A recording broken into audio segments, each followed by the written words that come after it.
Yo, it's your boy, Orion, one half of the Northwest Sports Fanatics. Back at you with a new video. We got the Oregon Ducks versus the Stanford Cardinal. Just waiting for this booty matchup of Florida State to end off the TV on ESPN so I can see if my team can find a way to rebound from losing to Auburn earlier in the year during prime time. Aiden, the MVP. You are the real MVP. Like I said, this game starts here shortly. We got another big game going to be coming up at 5. We got Georgia going to be able to be in a nice little showdown against Notre Dame. So I'm excited for that. What's good, 6-8? Your boys ready? The gloves are on.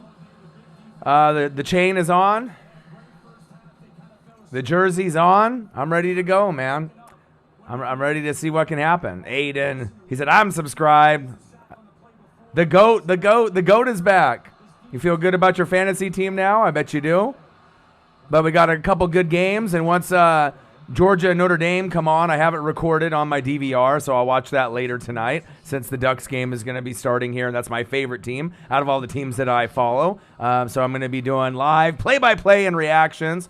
Make sure you guys subscribe to the channel. Smash the like button. Check out our merch. If you can donate today, that'd be awesome. If you can't, no worries. Just enjoy your day with me this Saturday, and we'll be watching some Ducks versus Stanford. It's on ESPN starting here in a few minutes, so it's a nationally televised game. Cal, next week's opponent for Oregon, won under some controversy at the last play, so they're 4-0. When Oregon ends up beating Stanford, I hope, then they'll be 3-1, and they'll have a little showdown for opening day and Pac-12 play for Oregon next week, which I might go.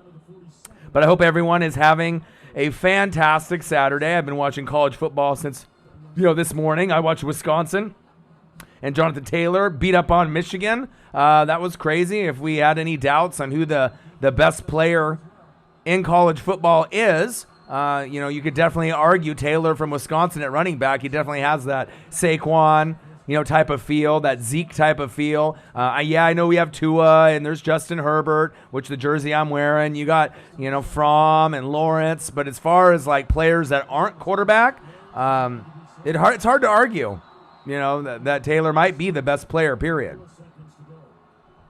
But I'm waiting for this booty Florida State game to end. It's Florida State 35, Louisville 24. And obviously I got to watch a little bit A&M play on CBS here, and I just switched it over.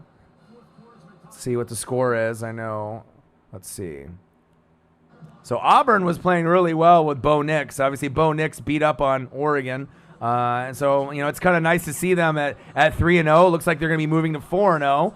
And they were playing a highly ranked number 17 A&M right now on CBS, and they've only put up 13 the whole game. So at least Oregon didn't play at home at Autzen and put up a 13. You know what I mean? I think we're better than A&M, but it shows you how good Auburn really is. Even though maybe they weren't, top tier like Alabama, they're still going to be a hard team to beat as the season moves on, and that's big facts. So we got Auburn 28, A&M 13.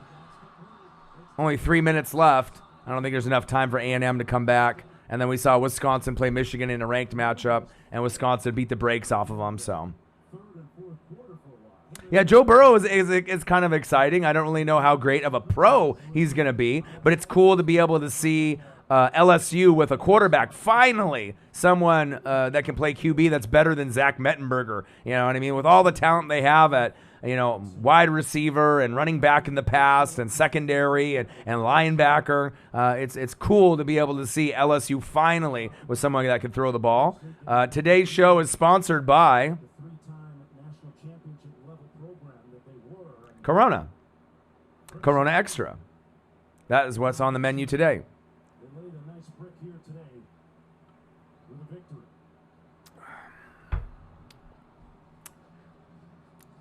Yeah, it's fire. It's probably one of my drinking choices.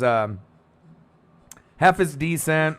There's just I'm not really a big beer drinker or alcohol, kind of guy. And so just a little bit, you know what I mean, for maybe, on Sundays for the game or, when my football team is on.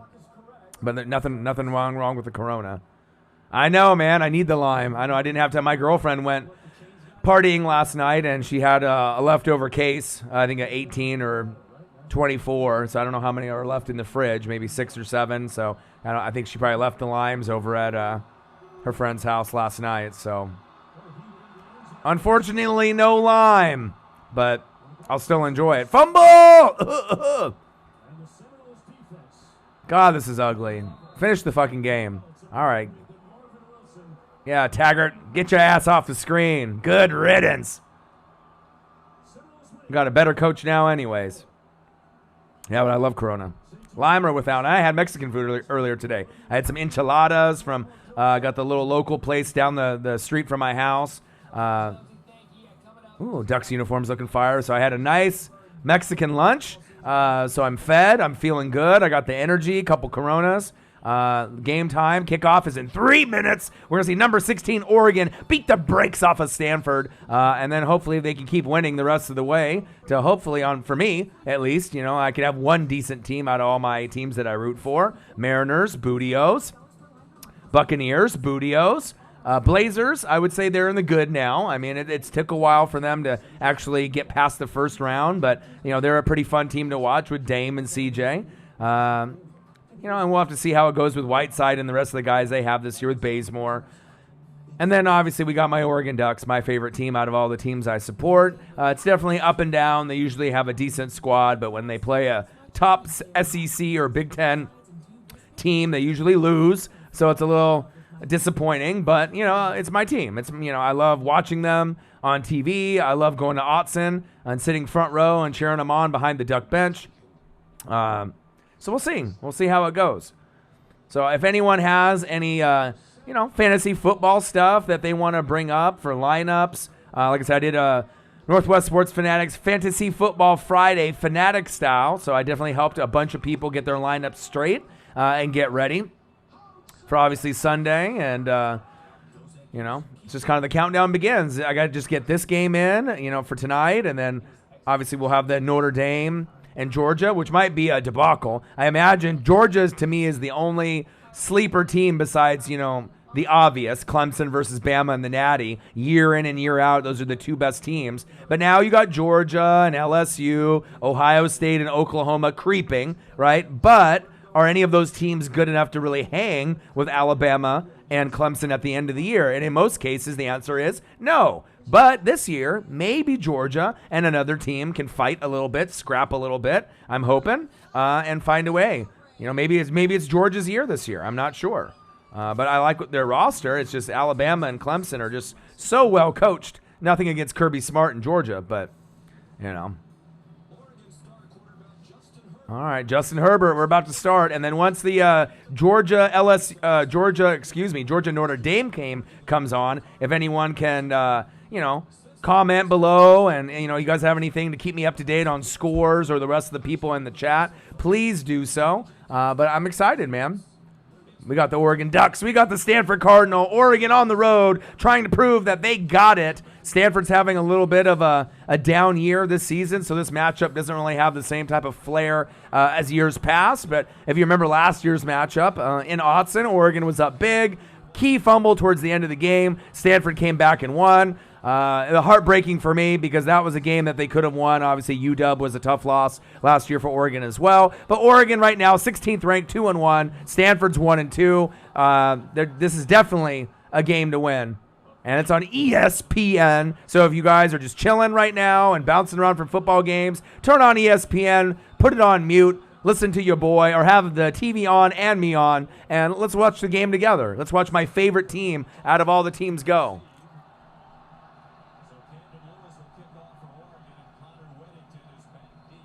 Oh, let's go. Kickoff. Okay, and we got a kneel. But thank you for everyone for being in here today. Again, make sure you subscribe to the channel. If you don't, smash the like button either now or on your way out. If you guys have a chance to donate to your boy, that would be much appreciated. I got 3 games on slate tomorrow. We got Ravens and Chiefs. That'll be the first game that I do. Then we got Seattle Seahawks and the Nolens Saints in the afternoon, locally for me here in Oregon. And then, to cap it all off, we got the Los Angeles Rams going to Baker's home, Baker Mayfield, and the Cleveland Browns. So 9 hours straight in the chair will be a tough task, but it's college football Saturday. Saturday for the boys, as Barstool Sports would say, and it definitely is. I love me some college football just as much as the NFL. Shotgun set. And we got a false start on Stanford. Bitches.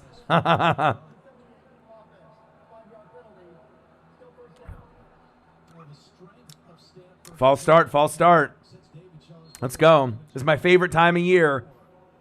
College football season, NFL, and we're getting closer to playoffs for baseball, NLCS, NLDS, ALCS, ALDS, World Series, and then the transition in the NBA, which is going to be phenomenal. We're going to get a first-time champ, whether it be Milwaukee, with Giannis Antetokounmpo, maybe the Rockets, with Harden and Russell Westbrook joining forces.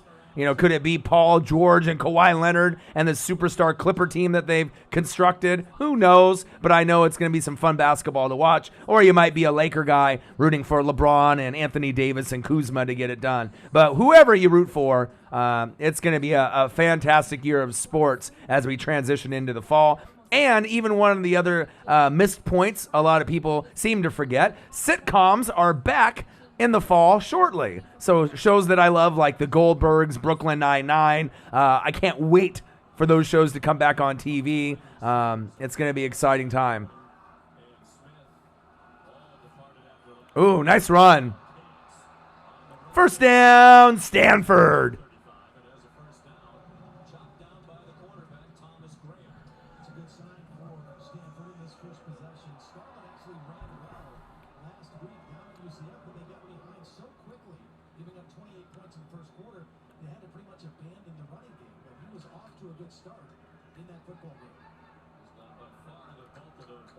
Down, tackle him. Come on, Ducks. Fucking A, wrap up. They look swaggy out there in the uniforms, though. Ooh, that was a late hit.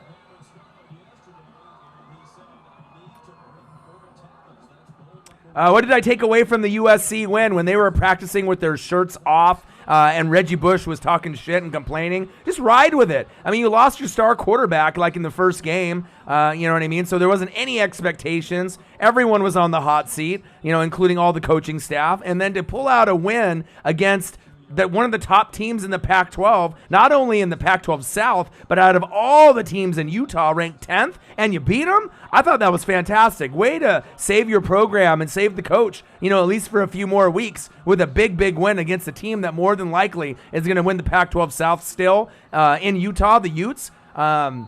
Fantastic win. I watched that last night, and I love watching every single team in the Pac-12 play because you just never know when the next superstar player might come out of a smaller team. Speaking of the Colorado Buffaloes, they got Laviska Shenault. If you don't know who that is, look him up. He is a top 3 wide receiver coming up in the draft, and he is amazing. So if you guys ever get a chance to watch Colorado football, go out of your way and watch Laviska because he'll be like a Julio Jones-ish type of receiver as we go in next year, like Jerry Jeudy from Alabama. And that is big facts. All right, we got Oregon 0, Stanford 0. Stanford's driving. On the 41. Holding, motherfucker! Jesus. Ooh, nice play.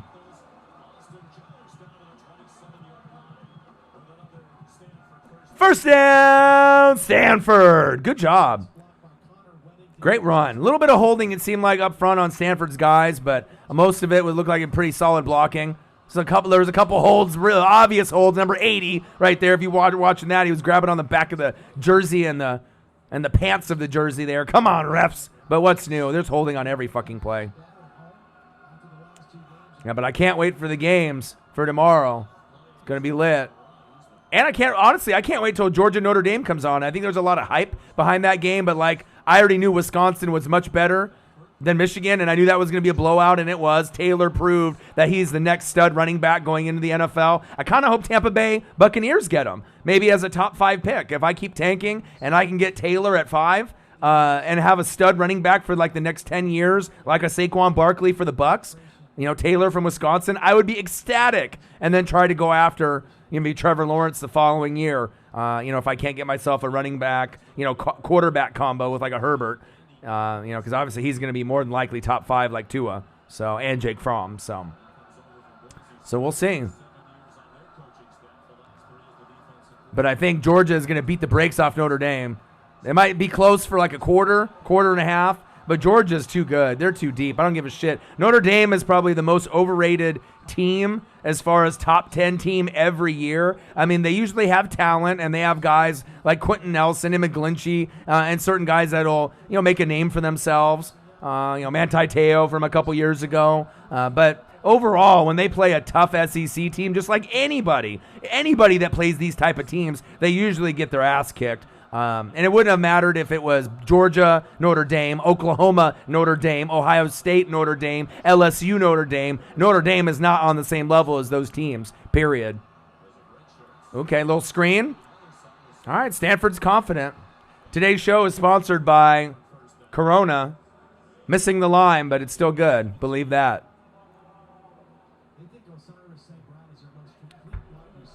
We got 10 minutes left in the first quarter. Oregon Ducks, my team, 0. Stanford, 0. 10 minutes left in the first. They're driving right now. Red zone TD efficiency for the season for Stanford and Mr. Shaw, David Shaw, the head coach of Stanford, 33%. Not good. So obviously they could be using J.J. Arcega-Whiteside from the Eagles right now in the Stanford lineup, and that's big facts. But we'll see if Oregon's defense can tighten up, because they've played shitty so far.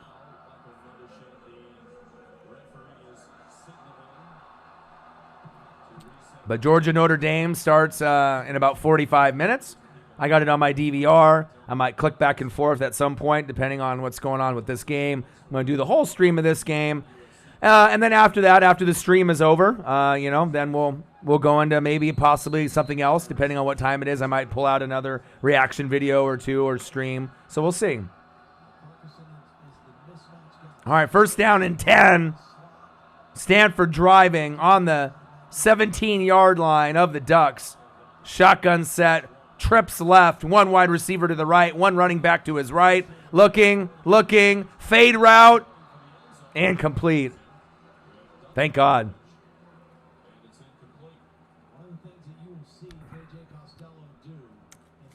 Brian 21. What'd it do, my guy?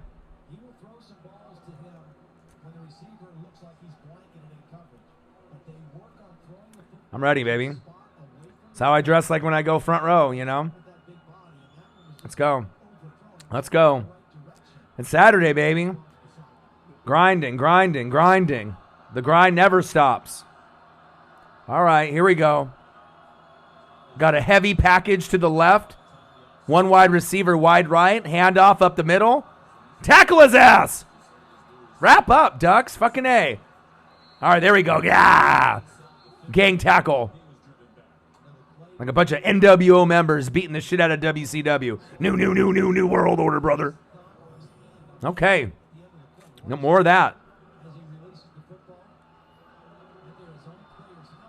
Yeah, Lions and Eagles will be sexy. I got Zach Ertz. So bad it hurt Zach Ertz on one of my fantasy teams for the YouTube League. And I even have Nelson Aguilar at the flex. So I don't even know. We'll have to read the reports to see if Alshon is questionable, if he plays or not. But there should be some opportunities for Aguilar. Just don't drop the goddamn ball, Nelson. I need you to score those 10 or 11 points. Shotgun set. Stanford. And that was a halfback draw up the middle. Look, maybe a false start. Or a timeout. J.J. Trilla says, go Stanford. Yeah, baby, let's go Stanford. Let's go. Better be nice to me, J.J. Trilla. I might be the only one in America that believes in your Cowboys and actually gives them props. And that's big facts. I love them a lot. Remember that, J.J. Trilla. I call it how I see it. I don't bash on the Cowboys or the Patriots just to bash them. If I see talent, I'm going to let you know. But I am excited to see, not necessarily this week with the Cowboys, what they do. Dolphins, that's going to be ugly. But the following week, at the Dome in Nolans, if you beat them, which you should, because they don't have Drew Brees there, then obviously you're moving on to 4-0. And then the fifth game is going to be the Green Bay Packers, and I like your chances winning that game too. So it could be one of those things where not only do we possibly see the Dallas Cowboys overachieve this season and make a deep run in the playoffs, could they make it to the NFC Championship game? And if other guys get injured on these other teams, Saints, Seahawks, Rams, Packers, Vikings, could we see the Dallas Cowboys in the Super Bowl? I know it sounds crazy, and I know it sounds crazy even to say that they could get to an NFC Championship game, let alone win a single playoff game, but I like them almost as much as anyone in the league right now. It's early, but I like the Rams and the Cowboys and the NFC the most, and I like New England and Kansas City, the most, so... Yeah, I keep it real, man. I do. But Kellen Moore, J.J. Trilla, as I've told people in the past, he is the best OC in football right now today. And that's big facts. So, the game is on ESPN, VBS Adam.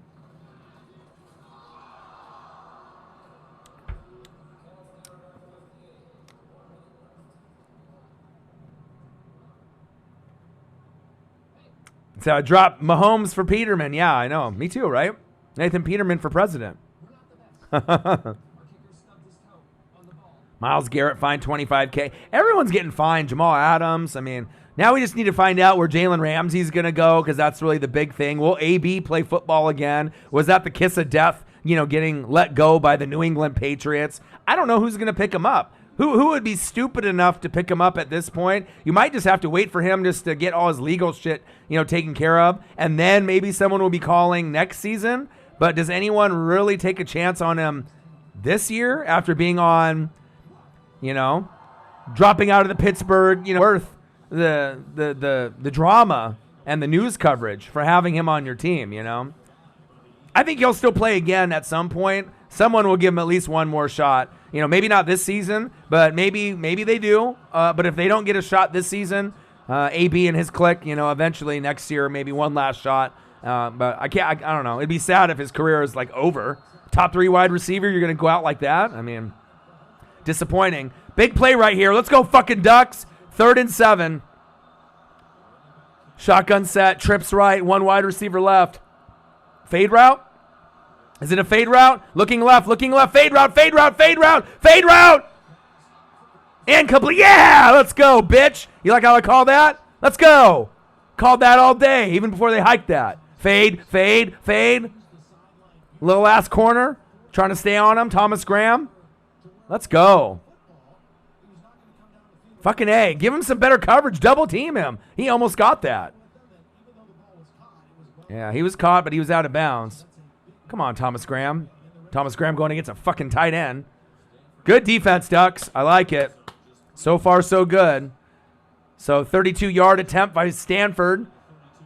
Field goal attempt is up. And it's good. Stanford 3, Oregon Ducks 0. Let's get Justin Herbert, my boy. Let's get him out there. Let's go, baby. Let's go. Let's go, baby. But I hope everyone's having a great Saturday. Oh, my boy Justin Herbert on the TV looking so fresh and so clean. Let's go, baby. He'll be better than Marcus Mariota. That's for damn sure. 6'6", 237, perfect height, perfect weight, good arm, can make all the NFL throws, can zip it in there. He does need to work on his accuracy. That's why he came back this season for his senior year, not only to firm up his accuracy and his completion percentage, but he wanted to play with his brother, who's a freshman tight end for the team as well. Brother to brother. You love that story. Good kid off the field, great kid on the field. I absolutely love him. But I'm excited to see what they can do. And, like I said, I might go get front row seats for Cal. It's the home opener for the Ducks. They're going to be undefeated at 4-0. If the Ducks win this, they'll be 3-1. And And like I said, I'm excited. Pac-12 home openers are lit. The students are in the building. Cal's undefeated, so it'll be fun. I might go to that. And I already got my front row seats for Washington State, Oregon, towards the end of October, where Washington State will probably be like 7-0. Oregon will probably be, I hope, 5-1 or 6-1 at that point, and that'll be on national TV on ABC at 5 o'clock. And you'll see your boy O-Dog in the front row behind the duck bench. That's going to be the most lit matchup since we have UW on the road this season. Otherwise, that would be a lit matchup also. But make sure you guys subscribe to the channel. Smash the like button.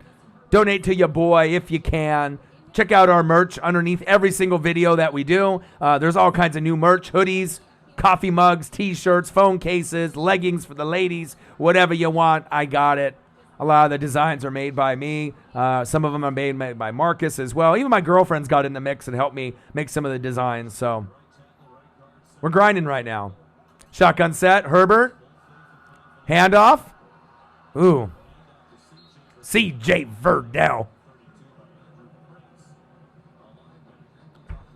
And Oregon's got this new high school senior transition to freshman named Sean Dollars. Like dollar bill, y'all. You might have heard of him. He's from the California area. He already got his red shirt taken away, so you're gonna see him, at some point sprinkled in throughout the season. But he'll probably be the starting running back next year. And he has a lot of speed. He kind of reminds me of Michael James, a little bit shorter guy. Got the speed, got the power. So we'll see if they sprinkle them in. And then obviously the best player on the team, or one of the best, not named, Justin Herbert or any of those offensive linemen that are going pro. We got two of them. But Kayvon Thibodeau, D-end. Oh, you know what time it is? It's time for a Stanford sack lunch. Yum, yum, yum, yum, yum. Herbert goes down. Come on, line. We got one of the best offensive lines in the country. All seniors. 2 or 3 are going to the NFL. How are you letting this go through? Oh, that was a good stunt. Okay, I see you. Yum, yum, yum, yum. Good sack. Great play by Stanford. Go Ducks. Absolutely. Herbert. Hands off. Very conservative play calling here in the beginning. So you had a handoff, and then you got a sack, and then another conservative handoff. So that was not the drive that I wanted to see right out the gates. Number 16, Oregon. Number 16, Oregon, not ranked Stanford, up 3-0 on ESPN. Shotgun set, 3rd and 17, fucking A. Not the start that I wanted. All right, Herbert, looking. Completed pass, about 7 yards short of the first down. So here comes our first punt for the Ducks. They look swaggy out there with those unis, but they got to get something going. Ooh. Wow. Pitt.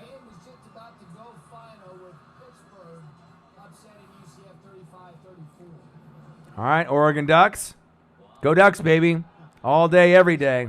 My home is in Eugene when it's not here in Beaverton. Tell you that. I love me some Eugene and Autzen. I love going front row to games. It's unbelievable. Usually when I go, I'm sitting front row, 3rd row, 4th. I usually don't sit any farther back than like the 10th row. Just want to soak in the energy there when you're at the game. And usually if you get within the first couple rows, you can get on Duck Vision on the board, get on TV, have the cameraman take pictures on Pac-12 Network and their magazine. And yeah, it's a fun time, man. The tailgates are lit, too. One of the best in the country.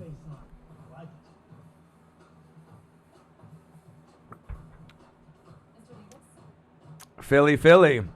Yeah, that wasn't bad. Did you see that, Damon? Nice little play there by Pitt. Running a little variation of the Philly to get the W. Like that.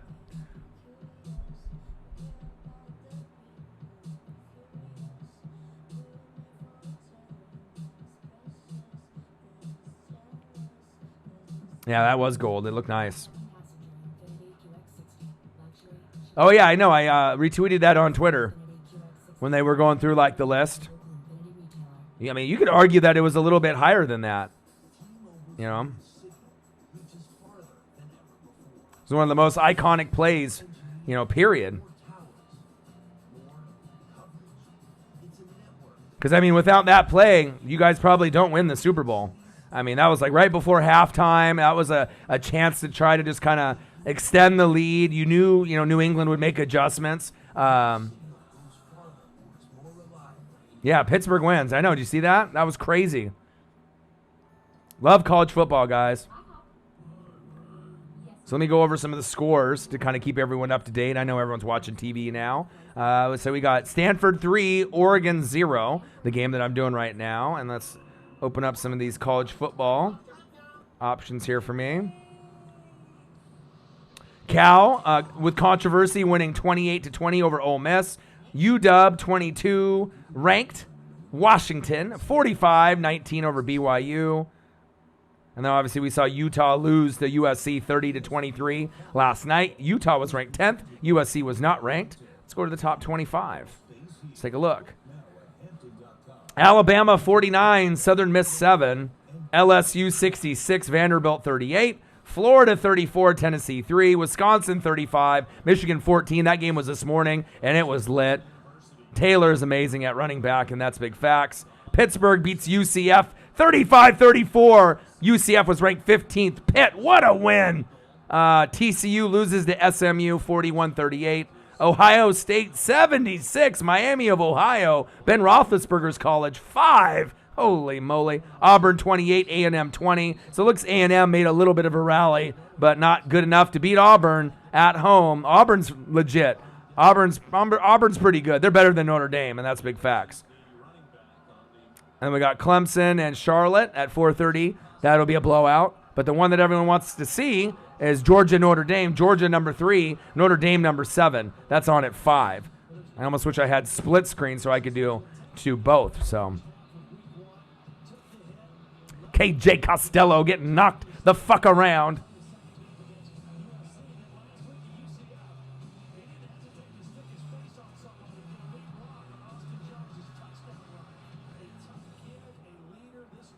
All right, baby.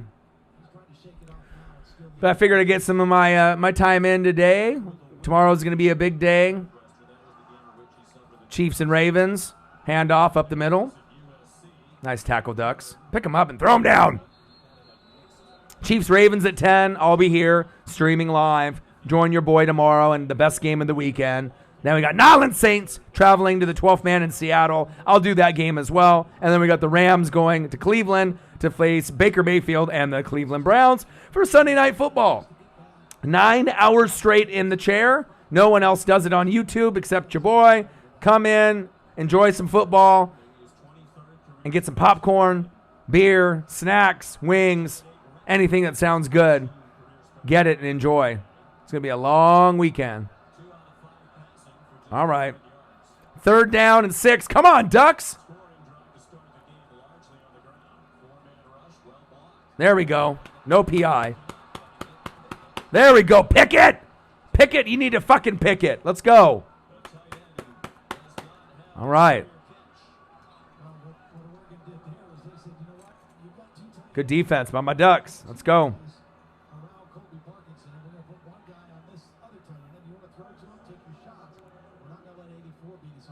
Uh-oh, your Bills franchise in Madden went off to a bad start? Okay. Oh, my DoorDash, yeah, or my Uber Eats, or my any of those other options, Grubhub, I already had a lot of Mexican food earlier. Oh, what a pussy fall down. Are they going to call a penalty on that? And we ran into the kicker, so that's at least 5. Damn it. Yeah, but I had some excellent Mexican food. I still got some leftovers, some enchiladas, rice and beans, extra flour tortillas. It was fire. Then I went to the store and made sure I got, even though I'm on a diet, just a little bit of chips and other snacks if I, want to be able to get into that for a little bit. All right, 4th down. Tremaine. 3-13. 3-13 in year 1. Ouch, Damon. That's not good. Yeah. Don't run into the kicker now. Or Ducks are due for a special teams touchdown pretty soon. Well, punt for a touchdown, kick return for a touchdown, interception for a touchdown, fumble for a fucking touchdown. All right, let's go. Let's get a good return here. Set us up for a touchdown with Herbert. It's going to be sad seeing him go, but obviously I'm soaking in every minute that I can with Herbert. All right. Fair catch it. Oh, you're lucky. Bounced off you and you still got it. Jesus.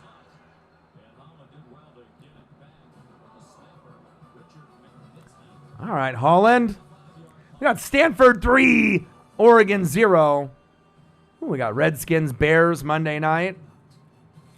The NFL on ESPN. Plants capture CO2. What if other kinds of plants captured it too? If these industrial plants had technology that Man, Auburn holding off on that rally. we could help lower emissions. Carbon capture is important technology. Take a look at some of the scores. That's why See what my Mariners are doing. Mariners 0, Orioles 0. Fuck, if you can't beat the Orioles, you know you're really bad. All right, let's take a look at some of the other scores that are going on. We got Old Dominion 3, number 21 Virginia 0. Most of the good matchups already ended. Again, Wisconsin 35, Michigan 14. Number 13 Wisconsin shows number 11 Michigan. Who is boss? So that was not really that surprise there. Auburn winning on the road did not surprise me. 28-20 over A&M. Number 8 Auburn over number 17 A&M on the road. And then we got Texas, Oklahoma going to be starting at 4:30, which should have started on ABC. Georgia, Notre Dame starting in 28 minutes. And then we got Arizona State and Colorado at 7 p.m. on Pac-12 Network. And Washington State versus UCLA and Chip Kelly, 7:30 p.m. on ESPN.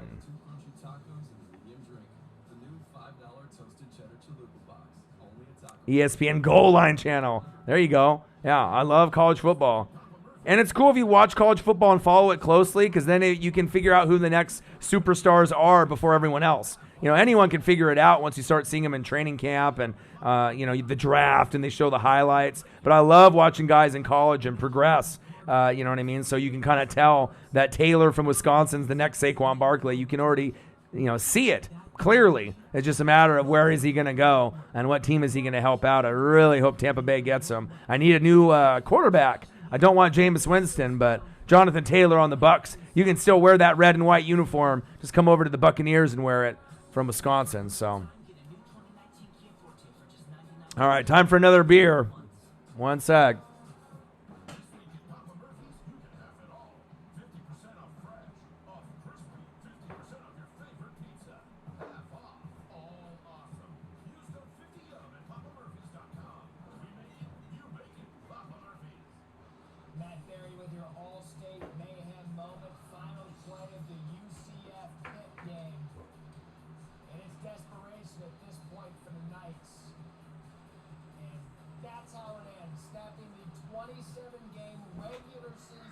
I'm back. All right. Today's show is sponsored by Corona with no lime. The girlfriend did not bring it. Tear. Shotgun set. Herbert. Play action fake. Lowers his head. Zips it in there. First down. Ducks. Let's fucking go. He got popped too.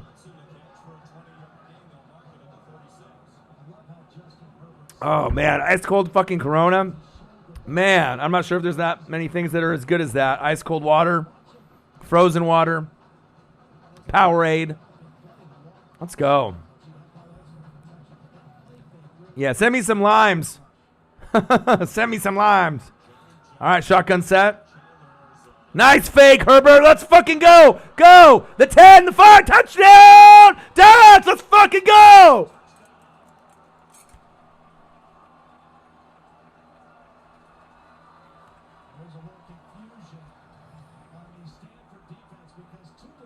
Let's go. Let's go.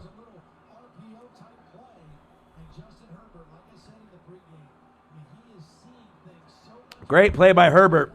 You're going to be able to see him do that on Sundays very soon. What team will he be doing that for? Possibly the Raiders. Could be.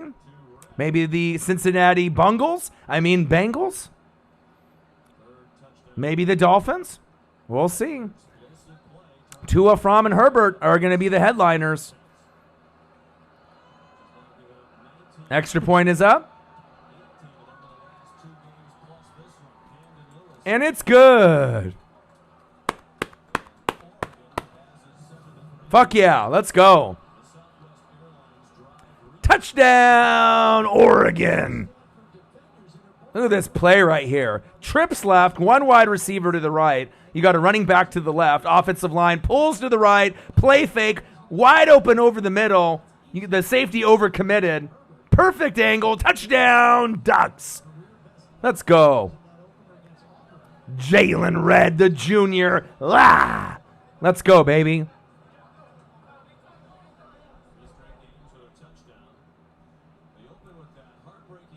Oh, Pierpont, it's okay.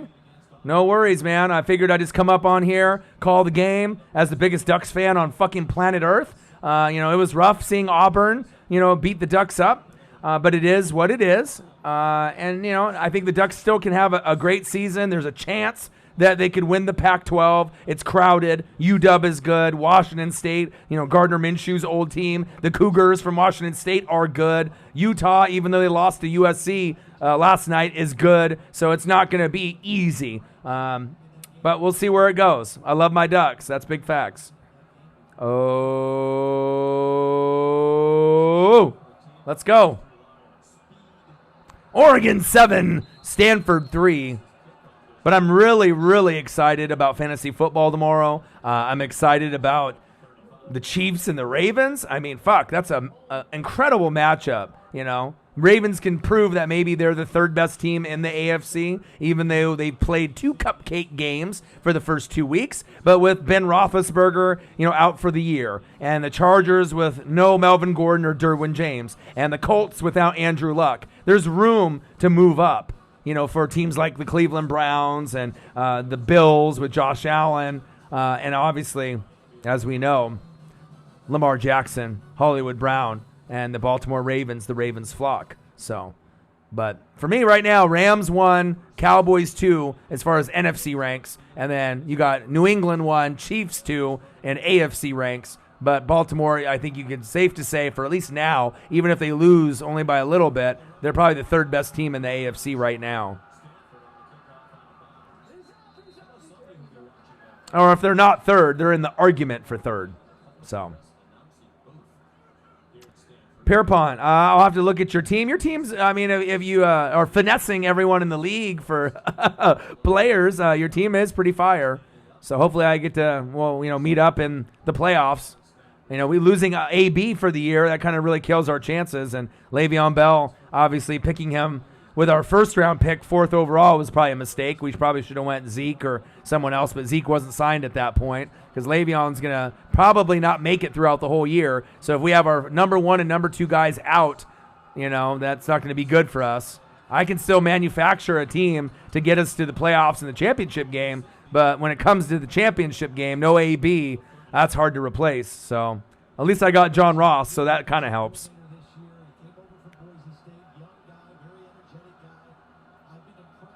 Yeah, I know you got Zeke at 5, and that you took a gamble. That was a good one. We should have went Zeke at 4. That would have worked out a better because I think right now, as you're seeing, Zeke and Saquon are the most reliable running backs week in and week out. Nothing against Run CMC or Alvin Kamara, but they need help to be able to get some of their numbers.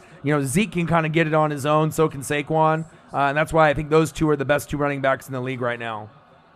They're the most consistent week in and week out, but I feel that Saquon Barkley moving forward will be, 1A and Zeke will be 1B, even though Zeke has probably been number 1 for the last couple seasons, except for maybe a Todd Gurley or Le'Veon Bell. Those are the only guys that you can kind of put in that consideration. But nothing wrong with being a top 4, top 5, top 6 back out of 32 fucking teams, I wish I had a good running back. Yeah, I would have never went David Johnson with that booty line. You would have been better off going DeAndre Hopkins, getting best wide receiver at that point. Or Dalvin Cook. But we didn't really know how good he was going to be. He's definitely overachieving right now. Yep, I love Dalvin Cook. I mean, a lot of people, if we would have known Dalvin Cook was going to be Dalvin Cook, people would have picked Dalvin Cook 4th, 5th, 6th, 7th, instead of waiting to pick him 8th, 9th, 10th, 11th, 12th, you know? So definitely the people that paired Cook up with another good running back like maybe Aaron Jones, you're probably cooking in your fantasy league at that point. Lenny D, what to do? How are ya? We got Oregon Ducks 7, my team. Stanford 3. The 16th ranked Ducks seem to that they're, you know, finding a way to get over that Auburn loss, and they're moving on with their lives, and they look good so far here in the first quarter. Herbert, screen pass. Catch it, go, go. Put your head down, young man. There we go. Dalvin and Zeke, I know that's like unfair, Pierpont. Like the two best that you possibly could have, except for maybe Dalvin and Saquon. That might be the only other matchup that would be better, or Saquon and Zeke. Uh-oh. Ooh. First down, Ducks. Let's go. But hopefully everyone is having a fantastic Saturday. Saturday is for the boys. College football, Oregon Ducks, Stanford Cardinal. Live, play-by-play, and reactions from your boy, Orion, a.k.a. O-Dog. It's going to be a fun day today, and I might do another stream after this, just depending on what time it is and what I got going on. And then I got the 3 games for tomorrow, so I might want to rest my voice after this game.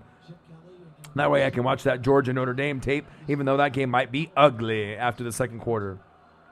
Shotgun set. Herbert, hands off, up the middle. C.J. Furdell losing his footing. Gain of 4 or 5. Yelling at himself. Damn it. But it's nice to see him run with some explosion. But when you got 5 seniors on the line or experienced linemen, Oregon never has that. So that's a big part of why Oregon is a pretty solid team. It's not just the unis and the helmets and, you know, Herbert. We actually got some really skilled offensive linemen, more than we've ever had before, which is nice. Throckmorton and whatnot. Shotgun set. Herbert. Blitz. Blitz. Blitz. Get rid of it. Oh. You know what time it is? It's time for a Stanford sack lunch. Yum, yum, yum, yum, yum, yum. Okay.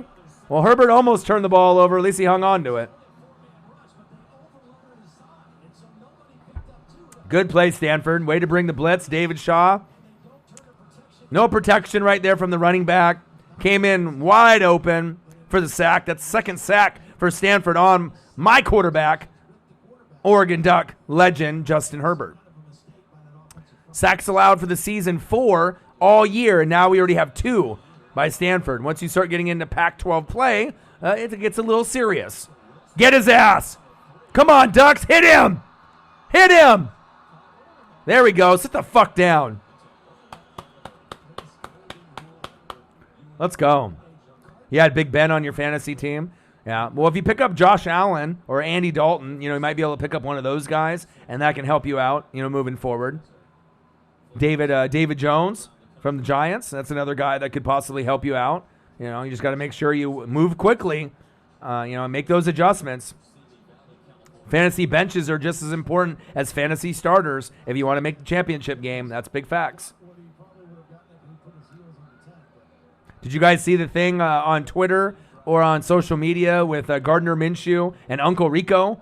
The Jacksonville Jaguars were making a lot of memes and GIFs and little videos, and they had Gardner Minshew's face on Uncle Rico's body, and then they're throwing the throws and doing a little highlight reel from some of the movie Napoleon Dynamite, and then some of the action from the Jags and the Titans game. It's hilarious. If you guys haven't seen it, check it out on Twitter or on social media, on Instagram or Facebook. Really funny, though. Oregon 7, Stanford 3, as we're closing the first quarter. Ducks looking pretty good.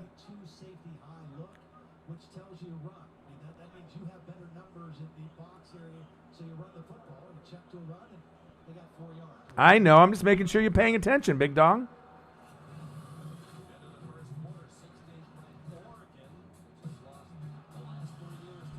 Pierpont.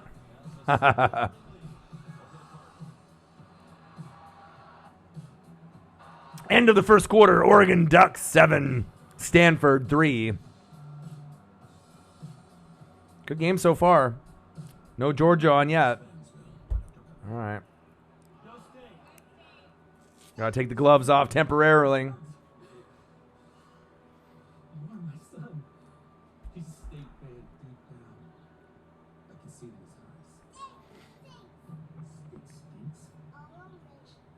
All right, let me go over some scores. All right, so we got Oregon 7, Stanford 3, end of the first quarter. It's exactly what I want to see as being the biggest Duck fan on planet motherfucking Earth. Auburn loss was definitely hard, but they found a way to rebound from that, so they're looking good. We got Old Dominion 10, Virginia 0. Virginia is ranked 21st in the country, so that's a little shocking. Still early. Clemson 7, number 1 ranked team in the nation. Charlotte 0. Texas and Oklahoma State are knotted at 0. Texas is ranked 12th in the nation. And some final scores. Number 2 Alabama 49, Southern Miss 7. Number 4 LSU, a team that I really like, 66. Vanderbilt 38. Burrow, finally that they have a quarterback that's decent. Number 9 Florida 34, Tennessee 3. I like them Gators. Nice to see that the backup was able to get up there and make a name for himself. Obviously, I was kind of wondering what Trask was going to do, but Kyle did pretty well, you know. And the Gators are off to a nice start, 4-0. So I love that, you know. And they had a little bit of a, heartache, with their quarterback going down for the season, I believe, with the ankle. But, the replacement doesn't look too bad. Wisconsin 35, Michigan 14. The 13th ranked Badgers are going to move themselves in the top 10. Michigan should slide back. Jonathan Taylor is arguably the best player in college football, and that is big facts. Not named Tua Tagovailoa, Justin Herbert, or Jake Fromm, or Trevor Lawrence. Cal 28, Ole Miss 20. Controversy at the end of that game on the goal line. Cal comes out with the victory. 23rd ranked California Bears. They'll move up into probably the top 18. Ohio State 76. Miami of Ohio. Ben Ohio, like really? Like when teams play like Citadel and like, come on, man. It's like, can't we just play like better matchups throughout the year? But again, there's so many colleges that are out there. I get it. There's over 100 division, 1A schools. But fuck, Ohio State, Miami of Ohio, really? Fucking A. Come on, man. Auburn 28, Texas A&M 20. An excellent game that was on CBS earlier today. Number 8 Auburn and Bo Nix showing that when they beat Oregon, it wasn't a fluke. They are the real deal, and I'm rooting for them to have a great season. A&M is at 17th, and Bond, the quarterback, has a long ways to go. They made a little rally, but they're not as good as obviously Auburn. UCF 15th ranked, 34. Pittsburgh 35. So Pitt with a huge 1-point victory against the 15th ranked UCF. Number 22, Washington Huskies 45, BYU 19, TCU 38, SMU 41 in the upset. And then we got Georgia Notre Dame coming up here shortly in about 10, 11 minutes. All right, come on, baby.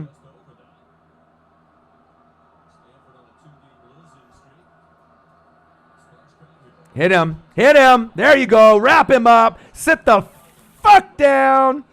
Let's go.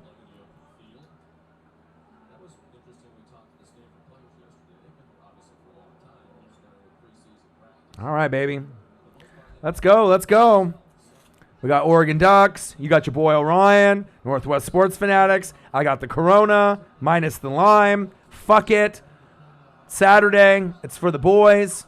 Brian, 21, one of my favorite fans on the channel. Very generous young man. Always donating to your boy, seeing how hard I'm working. You're here at work? Nice. I like that. It's always better to be productive watching Northwest Sports Fanatics than doing your job, right? Yeah, baby. Support the brand. He said, get back to work, Brian. I am working. I'm watching O-Dog and the Northwest Sports Fanatics.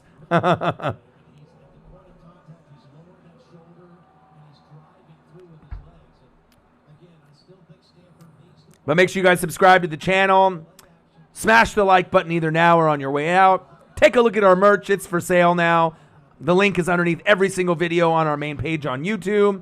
And if you can, donate to your boy. I'm grinding all weekend, and I could definitely use it. Stanford, Costello. Ooh, almost picked off. Nice catch by Stanford. Okay, I see you. Got a big slate tomorrow. Calvin Griffin, Nolans Saints. You got the Seahawks tomorrow. I'll be live for it, Calvin. I got Chiefs, Ravens at 10 a.m. tomorrow. Then I got the Seahawks hosting the Nolans Saints. And then we got the Rams going to Cleveland, facing Baker Mayfield and the Browns. 9 hours in the chair tomorrow. No one on planet fucking Earth is doing that besides me. So support your boy while we watch a fun weekend of NFL football and some college football right now. Watch my favorite team of all time, Oregon Ducks, playing against the Stanford Cardinal. Always a fun matchup from year to year between these two teams. The rivalry is real. Obviously, our main rivals are the Beavers of Oregon State and UW, University of Washington, but Stanford has become a fun rival from year to year. Clemson with the interception, going down the fucking sideline. Go, go, go, cutting back. Oh, touchdown, Clemson. Wow. All right, Clemson. I just need to see Trevor Lawrence step his game up a little bit today. What time am I ending today? Well, I'm going to do this game, and this will be like 3 hours, and then I might do a stream after that of just like original content or fantasy football stuff, or I might do some reaction videos from week 2 just to kind of, get some more material out there. I'm always grinding, you know what I mean? I'm always making sure that I'm grinding 24/7.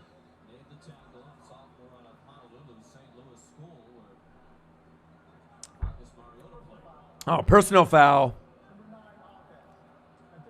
Number 9 offense. St. Brown with a dumbass penalty. Ducks 7.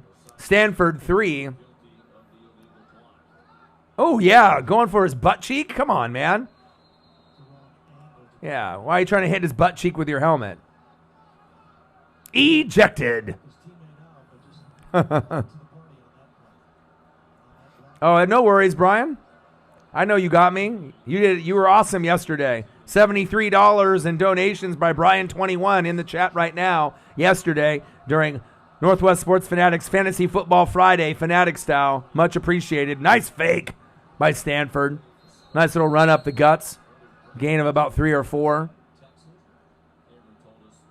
Are the Jets worse than the Dolphins? No, but they're bad too. But once Sam Darnold comes back, watch Jamison Crowder's numbers will go up. Robbie Anderson's numbers will go up. Le'Veon will go up. Jamal Adams can't do it by himself. Quinnen Williams and C.J. Mosley have been banged up. So, it'll be something where they'll get better.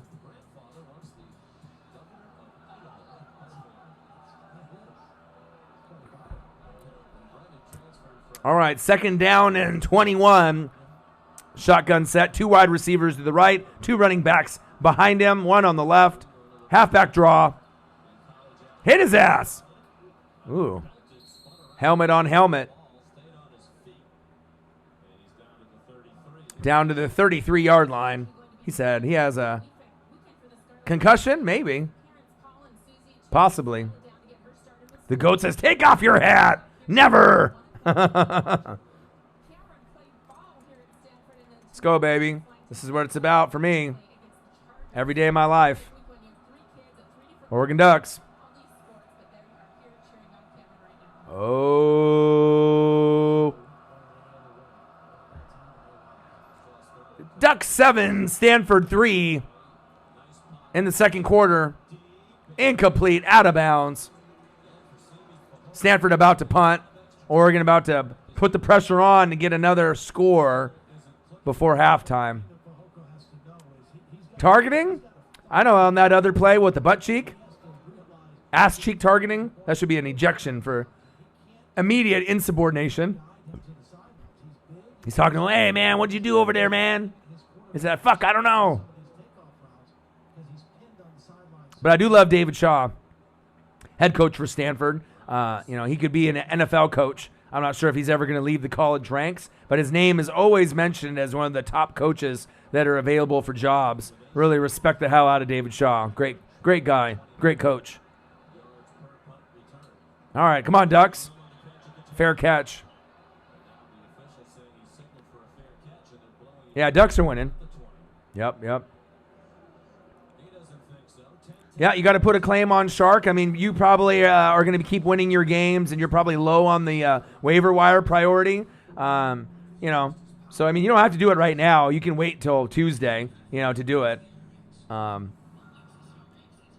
yeah, that'll be something to go after, and then maybe try to get another defense. But you can consult with me, the GOAT, and I can help you get your team right. But just from yesterday, me helping you with those 3 spots, your team looks like 100 times better than it did. So, and it shows you no wasted spots on your bench. No point of having 2 kickers ever unless it's a bye week for your kicker. Always have 2 defenses if possible, unless you have a lot of banged up players and you need that other spot for running backs or wide receivers on your bench. Always have another backup tight end no matter who you have, because you never know with Kelsey or Ertz or Kittle or any Waller, O.J. Howard, where someone starts playing a little bad and you can swap them in with someone else. For example, I picked O.J. Howard in my fantasy draft 5th overall to make sure I solidified my tight end position with the supposedly 4th-ranked best tight end, but he's kind of shit the bed for me this year. So I picked up Waller from the Raiders, and he's played magnificent for me, and I'm going to start him the rest of the year because he gets more targets. So how good do I think Gore will do? I think he's going to do great because Singletary, the backup, is out, I believe with a hamstring injury. They're at home against the Bengals, so there's a good chance not only to win the game, but they're going to pound the rock. Josh Allen might rush for a touchdown and throw for 2, but I think there's a chance for Gore to get 1 touchdown, possibly 2, and a good chance to get 80 yards or more rushing. So I think it's going to be great. I mean, you're going to go a minimum 8 points, as high as maybe 20 to 25 as far as like the maximum point total. So I think as a flex, you'll be fine. Your lineup's perfect. There's no one I would move on your lineup, the GOAT. Even Galladay, that's going to be one of the top options. There for Stafford on the road in Philly. So your lineup is perfect, and your bench is superb too. And at some point, you may even consider throwing in. It's commercial right now. Come on, Liam. I can't talk play-by-play and reactions about the game when it's on a commercial. I'm always going to be on the game when the game is on, but I can't just sit here and not say anything. 4 wide receivers on the bench. Free thinking. Tell him 6 Inc. At least no one's asked me to put on the game yet. Show the game. Show the game. All right, Herbert scrambling for his life. Calvin Throckmorton is one of the best offensive linemen for the Ducks. So we'll see if they can actually keep Herbert clean. So far, not that good. But now we're back to action. Shotgun set, Herbert. Handoff up the middle. There we go. Stiff arm his ass. Gain of about 5 or 6. Good job, Ducks.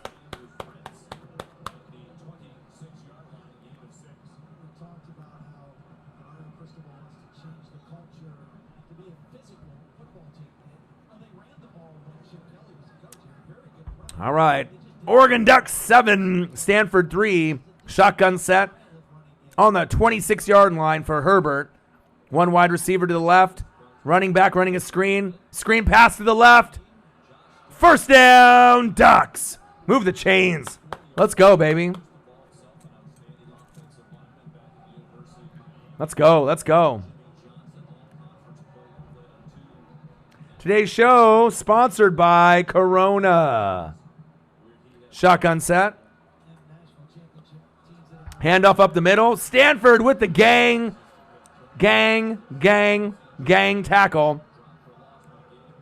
Gain of about 1 or loss of 1. Yep. Second down and 11. 9 minutes left in the second quarter. Definitely Oregon has dictated the tempo so far, but the battle in the trenches has been won by Stanford. They're outplaying Oregon's offensive line, but the Ducks still have the 7-3 lead with 8 minutes left in the second quarter. Shotgun set. Herbert, hands off up the middle. Short gain by Verdell. Gain of 2 or 3. Now it's third down. Come on, Ducks. Better play calling.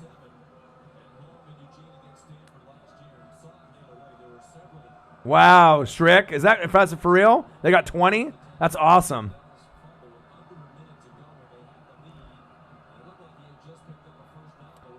All right, here we go.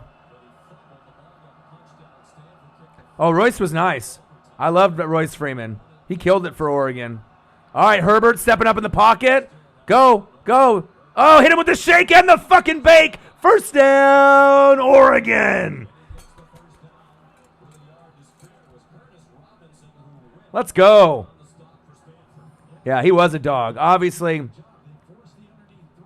Royce Freeman was one of those guys that was, really leaned on a lot. But, if you watch the Denver Broncos, Phillip Lindsay is better. But it's a nice 1-2 combo punch with Freeman and Lindsay on the Broncos. Oh, nice tackle in the backfield.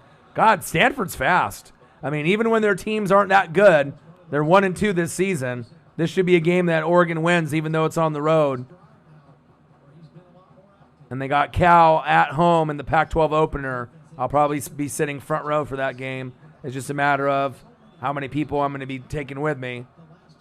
If I'm going to be taking just me and my girlfriend or my buddy Justin that I went to the Broncos-Seahawks game in preseason about a month and a half ago. All right, Herbert. Oh, pass to the outside, incomplete. All right, Delgado misses the grab. 3rd down and 11. 7 minutes left and 8 seconds. Oregon 7, Stanford 3. Let's fucking go.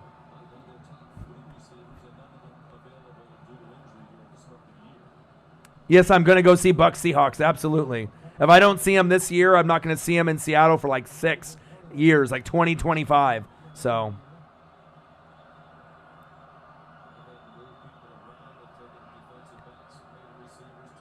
shotgun set, Herbert. Screen pass, 2 blockers downfield. Go. Hell yeah, first down, Oregon. Let's go, Ducks. Fuck yeah. Let's go. Nice screen. 2 blockers downfield. 4 blockers blocking downfield. Let's go. Now, there's been Haloti Ngata was a pretty good player. The GOAT. Patrick Chung. I mean, he had the cocaine thing for New England or whatever, but he's still pretty solid. There's been, a few players here and there. Walter Thurman in the past. I mean, it's just a matter of, ooh, nice grab, Oregon. First down, Ducks. Move the chains.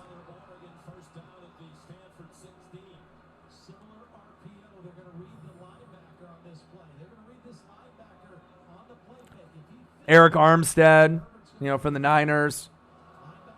So there's a few guys, DeForest Buckner, Niners, so it just depends on, mostly it's the defensive guys. Kayvon Thibodeau, the DN, who's a freshman, is the number 1 ranked DN in college football, and he went to the Ducks, so that's nice. Floater, fade route, touchdown, Oregon! Breland, let's go!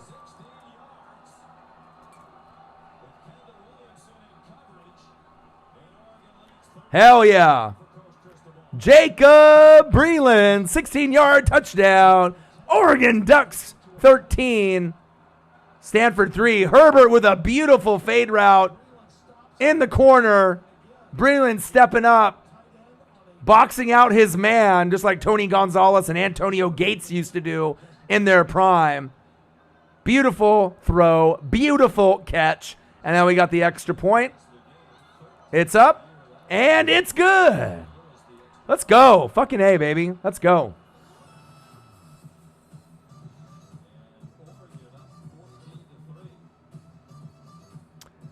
Was I a bigger fan of Dixon or Thomas? Thomas. It was just because of the Chip Kelly era. What Darren brought, with the team. I mean, obviously Dixon might have had more talent, but then Thomas, but, with LaMichael James and DeAnthony Thomas and Kenyon Barner and, Kiko Alonso and just the squad that we had. It was special, to go to a Rose Bowl, Natty, Rose Bowl Fiesta. Their first Rose Bowl, we lost to Ohio State. That hurt. Then went to the Natty and lost to Cam Newton. That hurt. Went and played the Rose Bowl against Russell Wilson in Wisconsin and won. That was beautiful. And then played TCU, and D'Anthony had that nice opening run back for a touchdown, and winning the Fiesta Bowl. I mean, those are special times for me being a Duck fan. You know what I mean? It's not every day that we're gonna sit and win a natty. So I mean, the closest thing to a natty for us is the Rose Bowl. And then they changed the format to the playoff and whatnot. So, Anti, what to do? How are you, man? How was work today?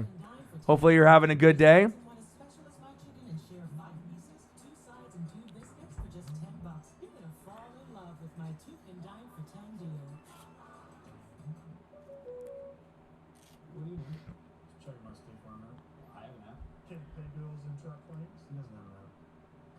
All right. Kansas State. Yeah, that's what I meant. Yeah, I don't know why I was thinking it was TCU for some reason. Years ago. Yeah, you got to think that was 2009, 2010, 2011, and 2012, so a few years back. All right, trying to see what the score of this Georgia game is.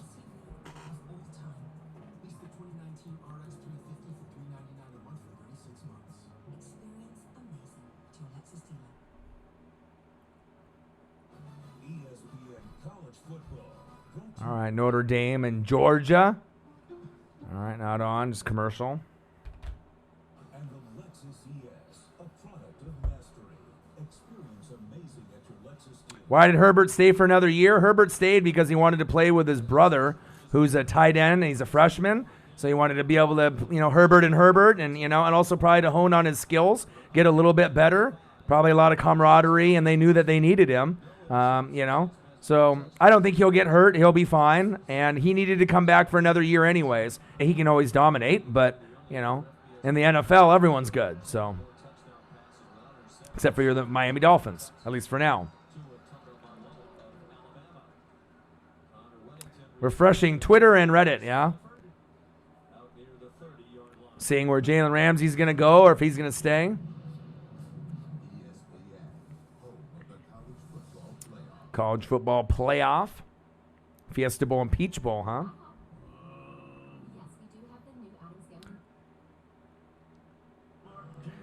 Notre Dame is overrated. I agree. I think Georgia's going to beat the brakes off of them. So I'm going to be clicking back and forth to probably just see what's going on.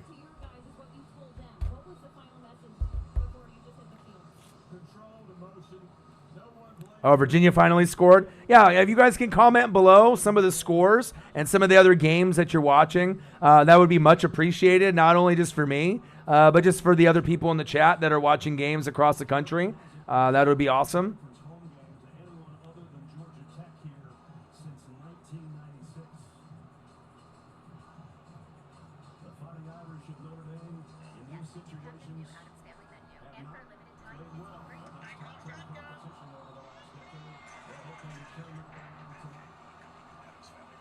Yeah, we'll see how long Notre Dame can keep up with Georgia. Maybe a couple quarters. I mean, I'd be shocked if Notre Dame wins this game. I mean, they're a huge underdog. Who do I think is going to win between the Eagles and the Lions? Well, just for the fact the game being in Philly, even though they're banged up, I would say that the Eagles have a great shot to win that game. Anti. Like I said, now Aguilar is going to have to catch all the throws coming his way. He can't be, Mr. Drops a lot, Mr. Butterfingers, like in, games past. And then obviously the Lions, if they want to be able to steal that game on the road, you're going to have a great game by Kerryon Johnson, Galladay, Marvin Jones, Hawkinson. The defense is going to have to play good. So, oh yeah, I think so too, Shrek. Should be Georgia, Bama, Clemson, and then one other team. I mean, LSU, Ohio State, Oklahoma. I mean, there's a lot of other teams that are kind of in the running for it. Yeah, but Notre Dame usually doesn't have the same kind of recruits also. They don't have the same coaching or the same recruits, So, I mean, you might be able to give them that high ranking, but We already know whose team is better. Experience amazing.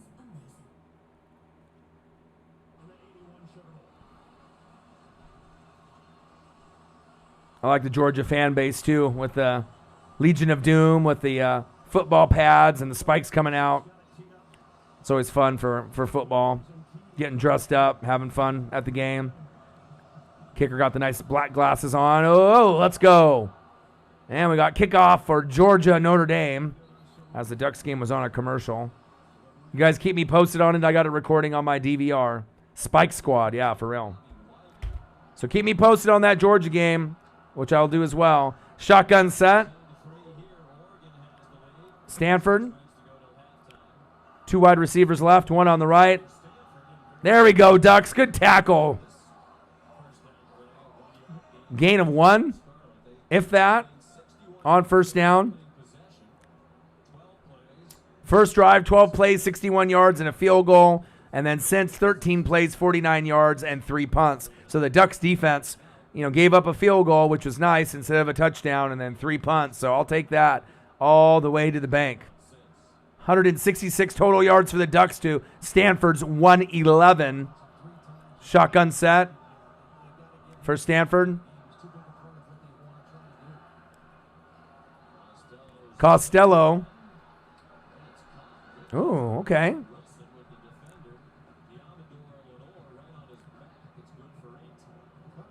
Wilson with the reception.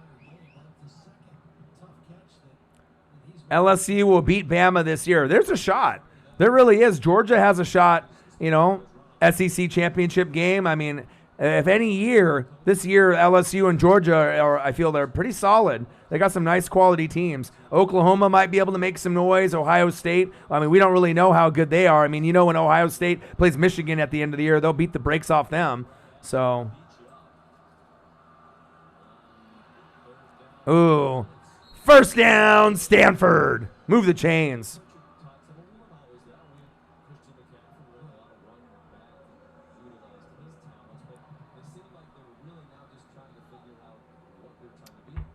We got Ducks 14, Stanford 3. 4 minutes left in the second quarter.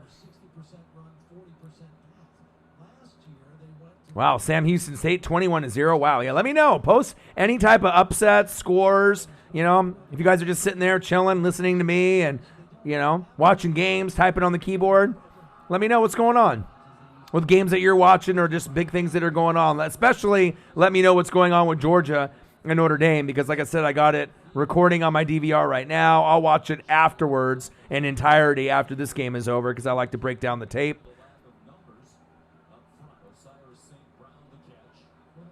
But make sure you guys subscribe to the channel. Smash the like button.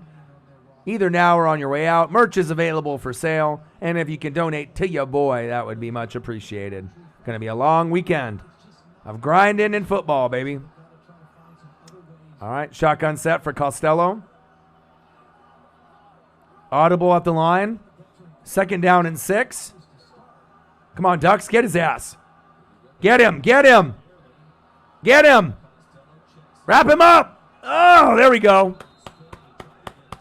There we go.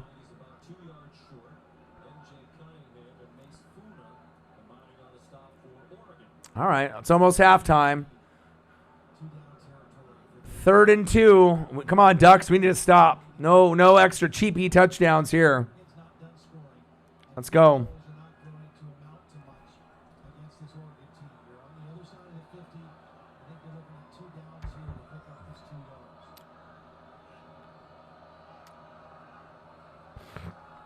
Costello, screen pass. First down, Stanford. Move the chains.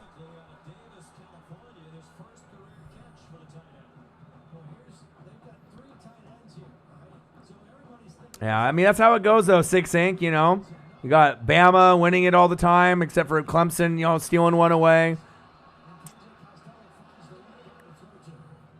And then you got New England Patriots winning it almost every year in NFL. It is what it is. To beat the best, you must be the best. Get him, get him. There we go.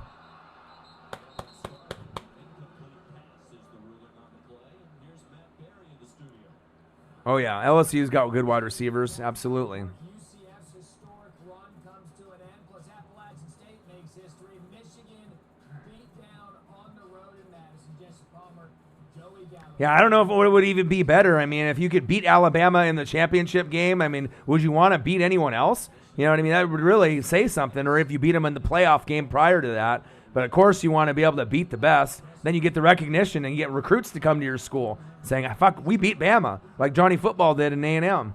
Oh, Ducks with the blitz. There we go. Fuck yeah.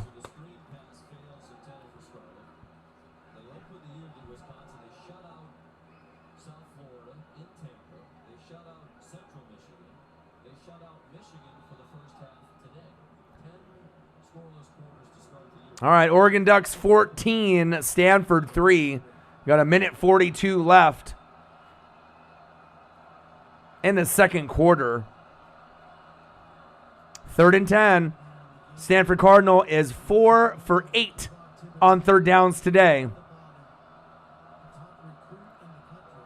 Yeah, I saw Pitt did the Philly special, or a little inverted Philly special. Get him! Get him! There we go! Sit the fuck down! You know what time it is? It's time for a sack lunch and a fumble. The 40, the 30, the 20, the 10. Touchdown, Ducks!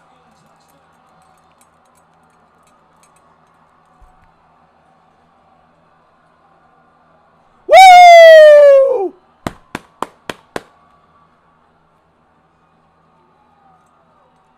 Let's go. Hell yeah. Take that, baby. Yeah, it's the one I wear to the games, the GOAT. That's what gets you on TV. You got the gloves and you got the chain. The cameramen are looking for you. KJ Costello, nice to meet you, bud. Pow, pow, bitch. Oh, his knee was down. That sucks. Oh, there goes that fumble for a touchdown that I was talking about earlier. I told you it was coming. Special teams or a fumble or a pick six. I knew something was coming. They were due. But at least they get the big sack right there. But we should be able to score before halftime, so. Chain gang, gang, gang, gang.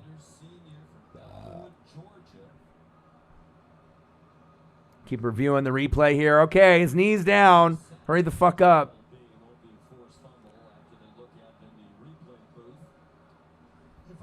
I love it, I love it, I love it, baby.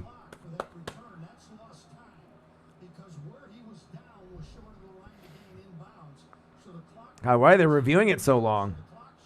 It's clearly his knee was down. Take the touchdown off the board, and let's get to work.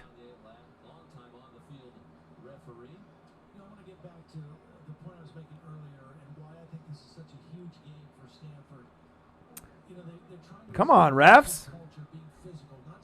Going to make me drink another Corona by the time you're done. That's the culture they want at Oregon now. And kind of the standard bearer for physical football in the Pac-12 over the last several years has been what that guy's done, David Shaw here at Stanford. And so they're the measuring stick. And, you know, Mario told us last night he's taking kind of a 2-year snapshot of their program. Oregon 20, Stanford 3. Ruling on the field is a fumble. Oregon scooped and scored, but it should be coming back. So let's get this call sometime this century.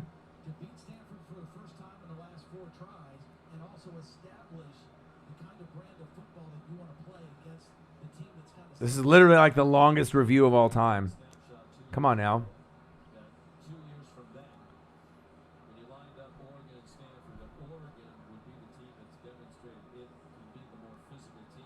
What's going on in the Georgia game? Do I need to switch it? Let's take a peek. All right, I'm taking a peek. All right, Georgia 0, Notre Dame 0.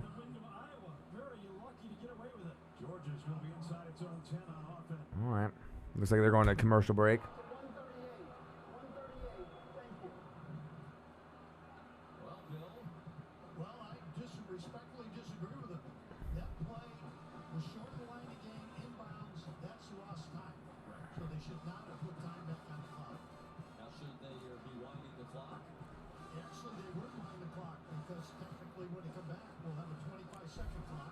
All right, come on, refs. Hurry the fuck up.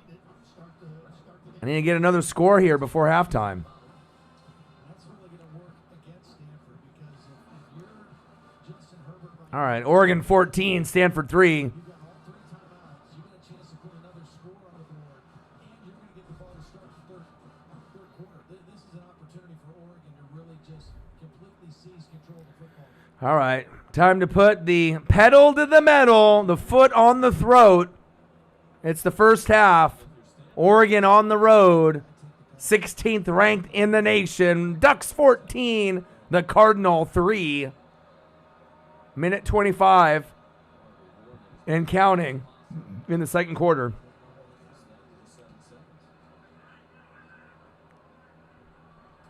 Fair catch at the 6. All right. Commercial break. Let's take a quick look at Georgia and Notre Dame. Of course it's a fucking commercial, damn it.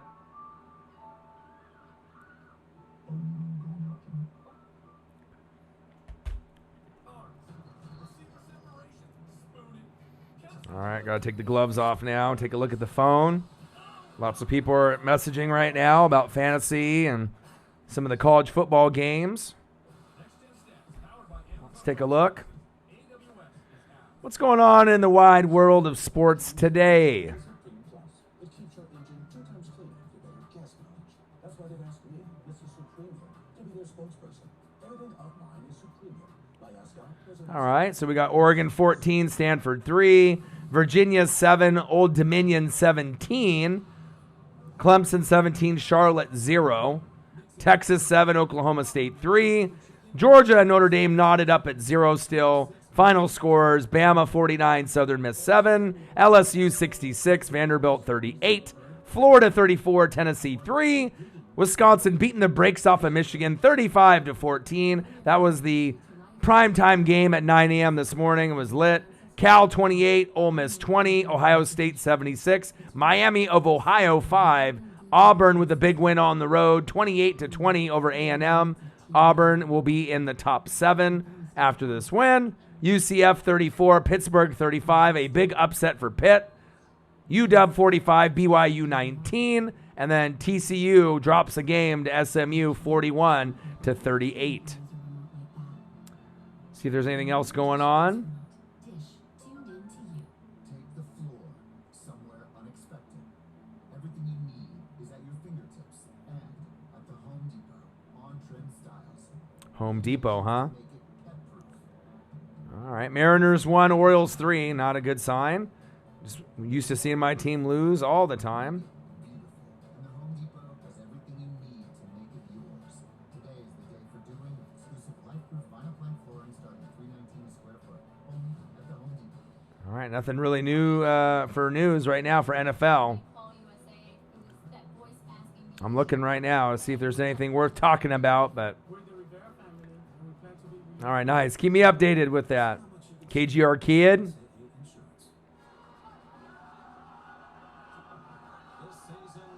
Stanford students are lit. Yeah, we're going to lose by 20. Ramsey trade not imminent for Jaguars, so we'll see what happens with that.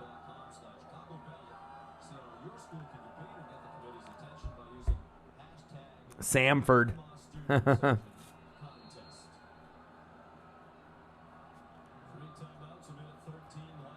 All right, shotgun set. Handoff. Ooh, nice run. Verdell running hard for the Ducks. Gain of 9 on first down. You got less than 1 minute, so I don't think the Ducks are really pushing it right now. They're just going to try to run the ball and run the clock out.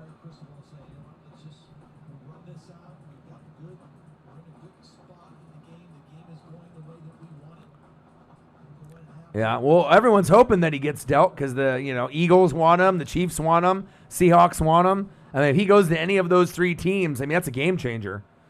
Seahawks, Eagles, or Chiefs.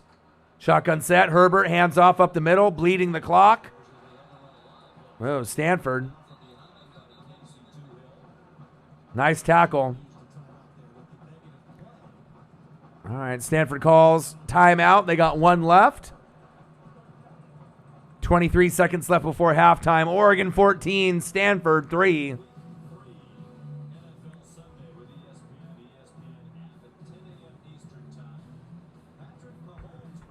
Oh, man, Patrick Mahomes. I can't wait. Lamar Jackson. Patrick the Clone Mahomes. Showtime. Bears-Redskins on Monday night. Should be interesting. Both teams are kind of underachieving, third-place teams in their division. You know, Bears have a shot to maybe make a wild card, maybe. Redskins don't, but, I mean, once they get their stud quarterback in and they make that change, like the Giants did with Daniel Jones, then you'll be able to get similar results with Haskins. All right. 3rd down and 1 for the Ducks. Shotgun set. Herbert. Hands off. First down, Oregon. So bleed this clock, and we go into halftime, and I can switch it over to Georgia and Notre Dame.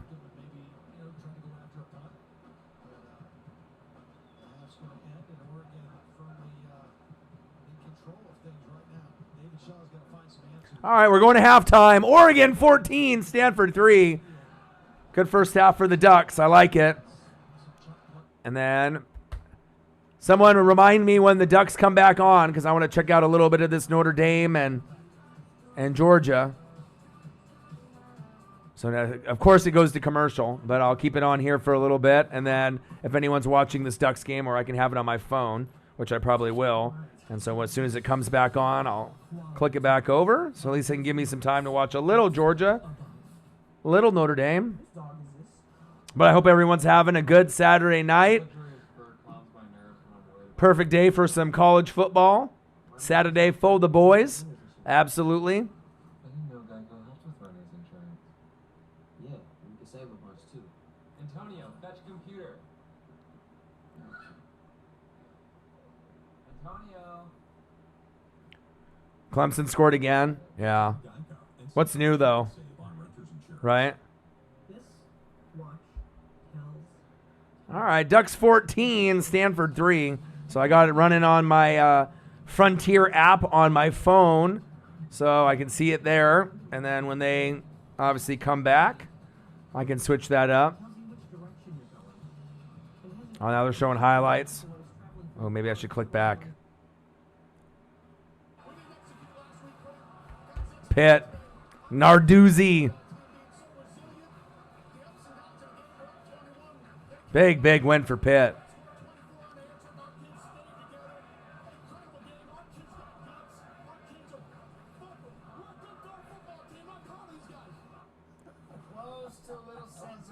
He almost drew the F-bomb there. Okay, I see him.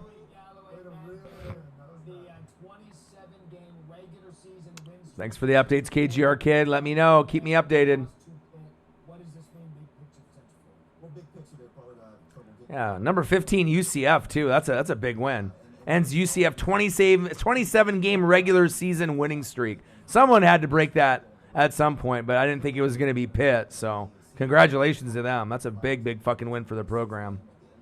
So it's not like the season's over. Sure. It just means that the talk that we've had about UCF getting to the playoff, that is probably done. They were getting the respect. All right, come on now. Let's get me to Georgia.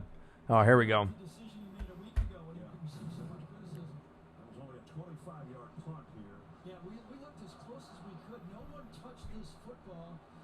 Yeah, so what I would do, drop Jordan Reed, and then I would either grab Witten or Disley, and then I don't know who you have starting right now. If you have a better tight end, I don't think you have Jordan Reed starting, but if you just want to have depth, someone that's better, that's where I would go. I'd go Witten or Disley.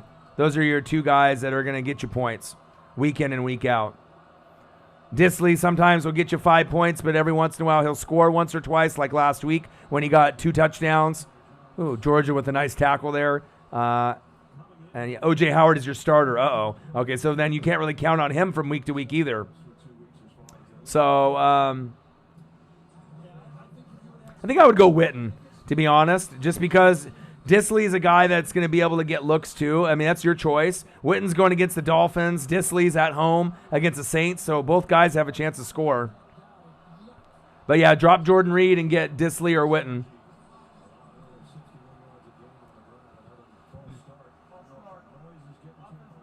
And if it kills you to have a Cowboy on your team, just go Disley. You know, but those are the two best options that from what you have left right there.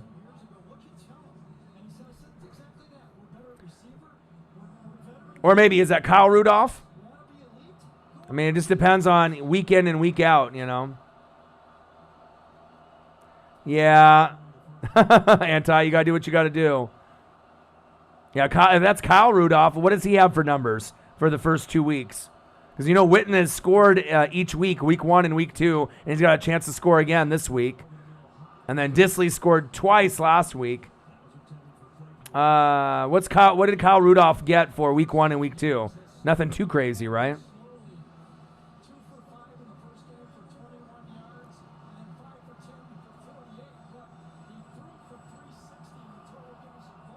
Yeah, but probably Disley. Grab Disley up. You know, it's not going to kill you. See what he does. And then if you want to start O.J. Howard, hopefully he can get in the end zone for you this week. But if not, then you can start Disley and hopefully get something out of him. Ooh, Notre Dame. Yeah. So he's not worth having then. Yeah, so you got to go Disley or Witten. Both guys have an excellent chance to score this weekend. And then you can decide on who you want to start, Witten, Disley, or O.J. Howard. I mean, then, you know, that gives you options, you know, depending on who you pick up. I like Kellen Moore in that offense. So, Disley, okay, there you go. Yeah, Oregon's winning. We're pulling away. It's halftime now. Oregon 14, Stanford 3. We had a sack, fumble, strip, touchdown called back like the Nolan Saints, you know, except theirs counted and they got ripped off. Ours, the knee was down and they took too long. Disley or OJ, that's tough. See, that's where you're going to have to decide on where you want to go because OJ has not got the looks in the first 2 weeks, and I benched him, right? And I've had Waller from the Raiders. I'm going to start him probably the rest of the year. I just have OJ for just that 1 week for backup, you know, because I just can't trust Jameis Winston. Disley is kind of a gamble because there's going to be games where he gets you like 4 or 5 points, but then other weeks he'll give you 15. It just depends on if you can handle getting 5, you know, here and there. So. 5G experience for America. That's why the NFL chose Verizon, because they need the massive capacity of 5G with ultra wide. Yeah, Disley for the Seahawks in fantasy. We're just talking about fantasy football, Brian. He's trying to be able to, you know, get a better player for his roster. Yeah, I think that's a smart bet. I think I would go Disley too until OJ has a game or two that starts doing something that gives you at least confidence to play him, because I don't have confidence. I drafted him 5th overall in my $1,200 money league, and if I didn't have Waller right now, I'd probably be fucked. So, yeah. So put him on the bench, start Disley, and pray that he gets a red zone look, you know, against the Saints, which is very possible. See, 2 heads are better than 1. We got it, Anti, you and me. We're figuring it out. Always update your roster. Always update your team. Great job.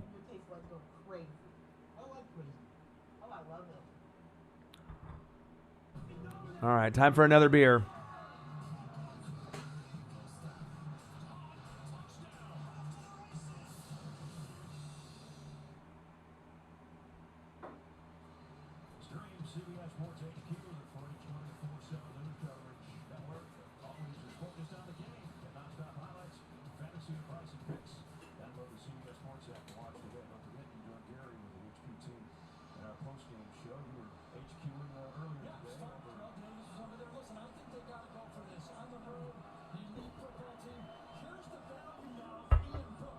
All right, I'm back.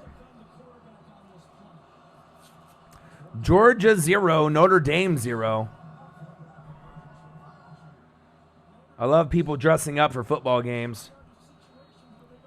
It's cool to see the Georgia crowd. Reminds me of the black hole for the Raiders. Oh, fumble. Wow. Today's show is sponsored by Corona Extra.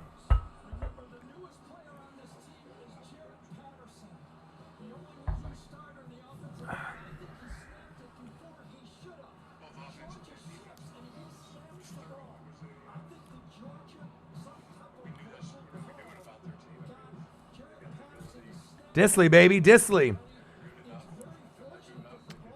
You always got to look for tight ends unless you have like Travis Kelce or, Kittle, Ertz. If you don't have one of those three guys, you're always going to have to be looking. O.J. Howard, can't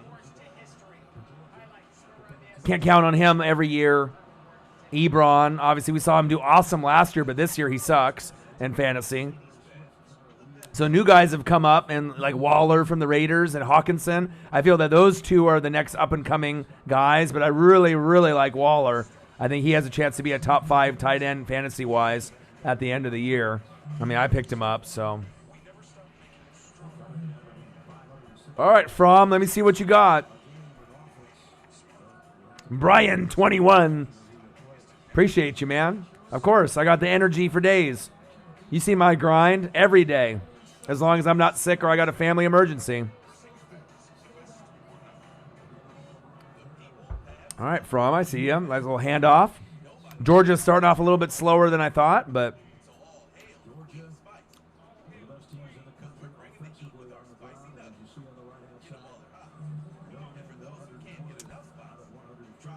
Eighth in rushing for offense.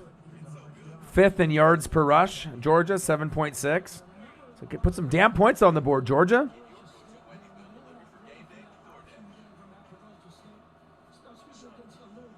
Catch. First down, Georgia. Bulldogs. I always like seeing some of the lower teams, that are still in the, top 5, 3rd, 4th, 5th, 6th, 7th. Because, we are getting to a point now where it's almost always Clemson and Alabama. So I always like to root for that underdog, whether it be, Georgia or Oklahoma or Ohio State or LSU. Somebody's got to be able to knock off the top dogs, you would think at some point. Sponsored by Corona.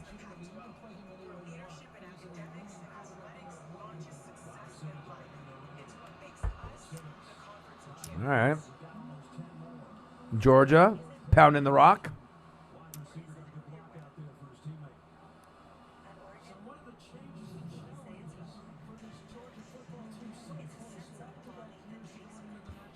I need to see Fromm let it go. Because, you got Tua Tagovailoa, looks great for Bama. You got Trevor Lawrence, that looks great. But Fromm, that's the question mark. What pick will you get in the NFL draft? He could go number 1. You never know. It just depends on personal preference for the Dolphins or whoever's picking.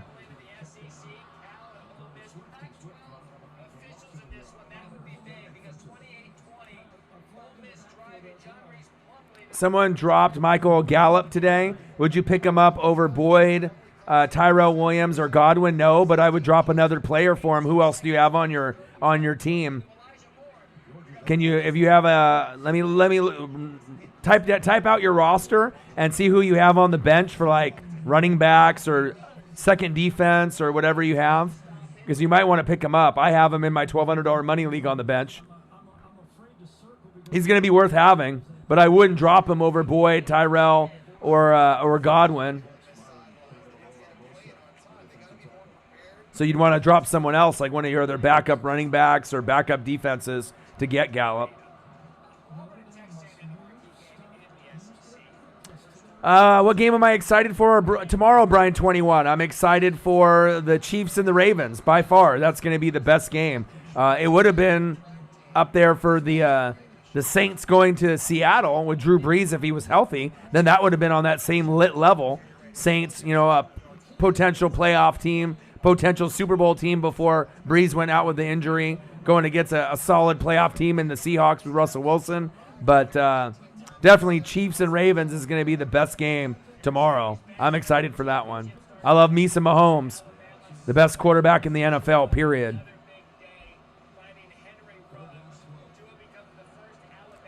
All right, shotgun set for Fromm as we're waiting for Oregon to get done with halftime. Oh, ugly throw, Fromm.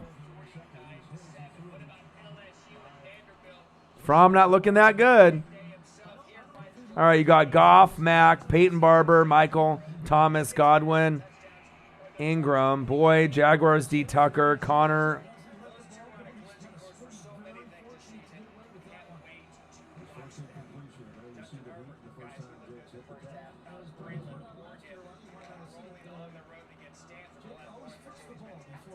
All right, so at this point, you drop Jalen Samuels, right, because you already have plenty of depth with other guys at running back. If you need to have Malcolm, Brown or Connor, you have Peyton Barber, Mack, you have plenty. So Samuels now, you kept him long enough, just in case, Connor was going to have an injury. Now you let him go, right? That's the spot you can let go if you want to keep Brown's D, right? So let go Jalen Samuels and pick up Cobb. Can you pick him up now, or do you have to wait till next week? Because if you can get him right now with no waiver, grab him now. If you have to wait till next week, then you can always put in the request. But Michael Gallup is definitely worth having on the roster, especially with all the wide receivers that you already have. You definitely want to grab him. He's a must-have. He's going to be out for another week or two, but he's definitely worth a roster spot. Big facts. Drop Jalen Samuels, grab Gallup. You can grab him now, Anti, before someone else sees it and grabs him, because they will. Yeah, you're dumb if you let Gallup go, especially if you have 7 bench spots. You obviously don't see the value in him.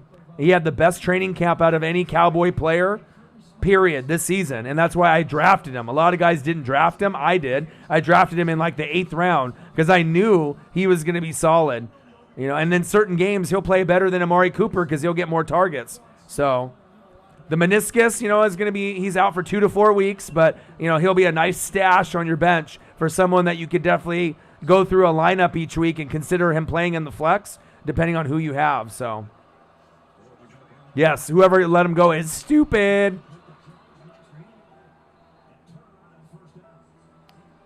And look at his stats, open up his profile and see what he got in the weeks that he played.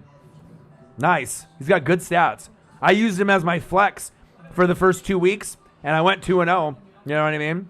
Yeah, stupid to let him go. Not smart at all.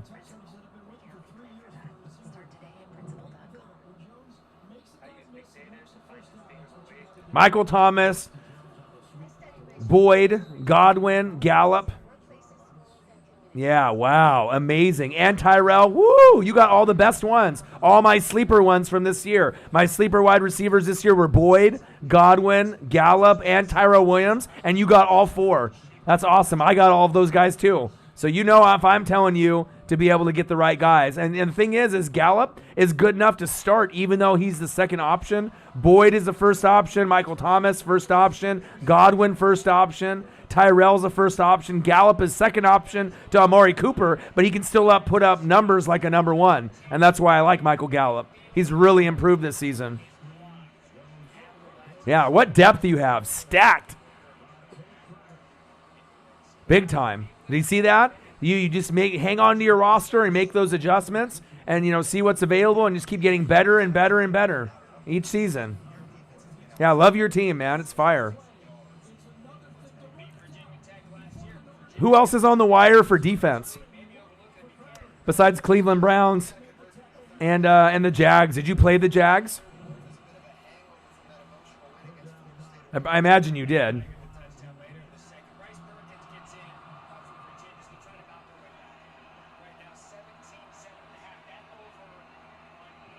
All right, Notre Dame, 3rd and 9. Notre Dame looks more athletic and more confident out on the field. I don't know why, but them knotted up at 0 after 1 quarter, that's got to be pretty exciting for Notre Dame. They probably knew it was going to be a tough game, and if Notre Dame wins this, that's going to really derail any thought of Georgia being anything this year. Yeah, you got 14 points. Nice. Awesome, Anti. So who else is on the wire for defense besides, you have Browns D? You might be able to drop them and pick up someone better, or there might be another player, running back, wide receiver, tight end, someone else that's available that could help your team. But your wide receiver depth is good. Your running backs are good. Quarterbacks are good.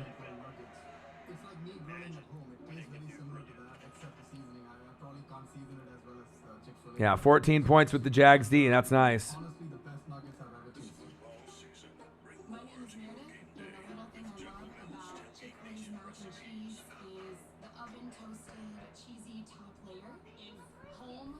Let's see. I'm passionate about it. That's your basic 3-point turn. If you say so. Chargers, Packers, Eagles, Texans, Broncos. Shop reward safe drivers with discounts on car insurance. This is the ticket to the upcoming showdown of the Pac-12 versus the Pac-12 South. It's the ticket to excitement, football, fireworks, baseball fans marching. How many points has the Browns defense gotten in the first couple weeks? What's their point total? Because I don't know if there's anyone really there that I like that much. You know, to swap out for Cleveland. You'd probably be good just keeping Cleveland, you know, and just have them on your bench. But if you could swap Cleveland defense out and get another player that's on the wire to give you a little bit more depth, you could, you know, do that as well. Think you have an idea of who a USAA member is? You might be surprised. The fact is, every one of these people is All right. Coming out of halftime now, Oregon Ducks, Stanford Cardinal.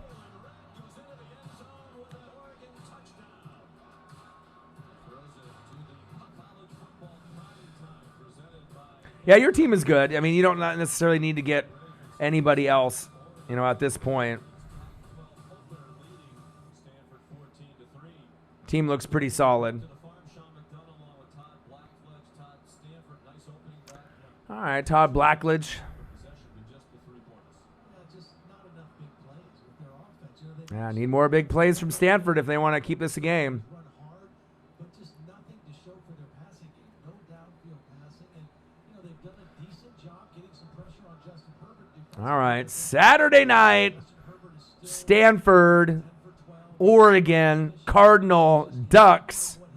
Oh, all right, here we go, second half. See if the Ducks can run away with this.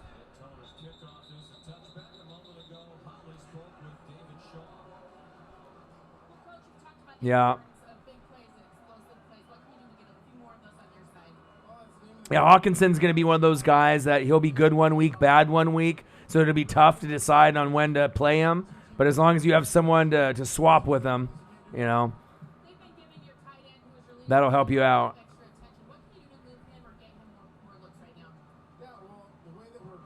Yeah, and you got Ingram. So Ingram is a top tight end. So yeah, Ingram and Ebron, dropped Ebron and got Hawkinson money, dude. And Ingram is the number one tight end to play this season for this week. He's the number one rated tight end. So definitely with Ingram, you want to have him over Hawkinson this week. Even though Hawkinson could score, but Ingram's a better matchup. Oh, floater. Oh, almost intercepted. Bad throw to Jacob Breland on first down. Come on, Herbert. You're better than that.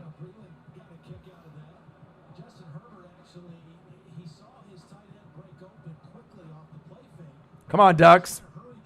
Oregon 14, Stanford 3.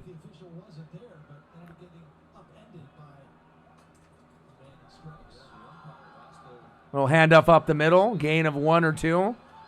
Kind of a grinded out game, but I don't give a fuck. As long as the Ducks win, that's what I need.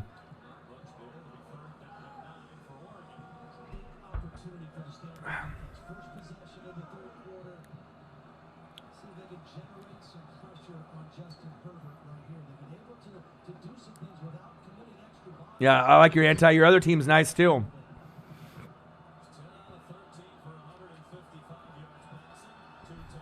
Herbert looking. Ooh, first down, Ducks. Johnny Johnson with the reception and the pop by one of Stanford's secondary members. He's going to the sideline. He's a little hurt, but nice way to hang on to the throw.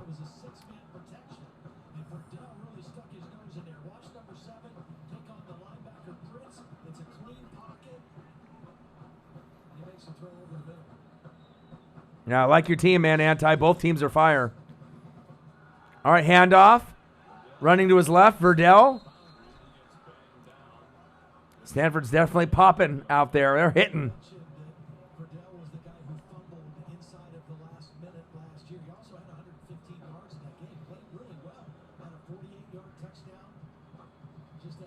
Yeah, the GOAT. Your team's lit, too. I told you, man. You come to me for help for fantasy, I can turn your team that's a C+ team or B- team to an A, within just a couple moves. Uh-oh. Time for another sack lunch. Yum, yum, yum, yum, yum. Stanford style. Great play. Come on, offensive line. What the hell? What do I think about Minshew's performance? I loved it. He's got a swag and he's got a cool personality, down to earth. No college scholarship offers. 4 seasons in college, 4 different schools, 6th-round pick. You can root for a guy like that. I absolutely love it. I love Gardner Minshew a lot. Watched him at Washington State all last year. Herbert.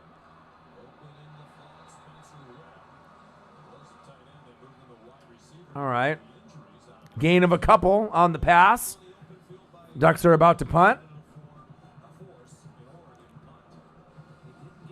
Yeah, I don't. You know what I mean? Because I love sports, man. I love football. I don't need to be negative Nancy all the time and, talk shit like everyone else does and be biased just like everyone else is on TV and podcasts. And, if there's someone on the Cowboys I like Michael Gallup, I'm going to let people know. Not only for fantasy, but for just in general. The Patriots are good. They're good. It's just, you can't deny that. Of course, people hate them because they're winning so much. But, the talent is there. They got some cheating as well, but, Early in the first half, you saw Stanford quarterback KJ Costello hit his thumb. He has not stopped fussing with it since. Yeah, he does. He took a football and was trying to warm up with it.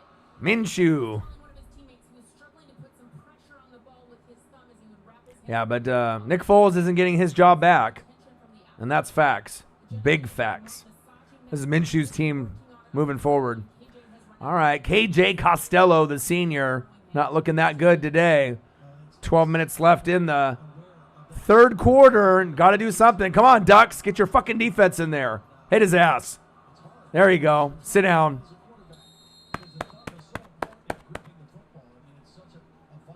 All right, there we go. There we go.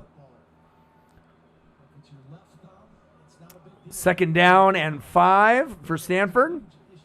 KJ Costello, the senior, struggling. They're wishing J.J. Arcega-Whiteside, that's now on the Eagles, was still there.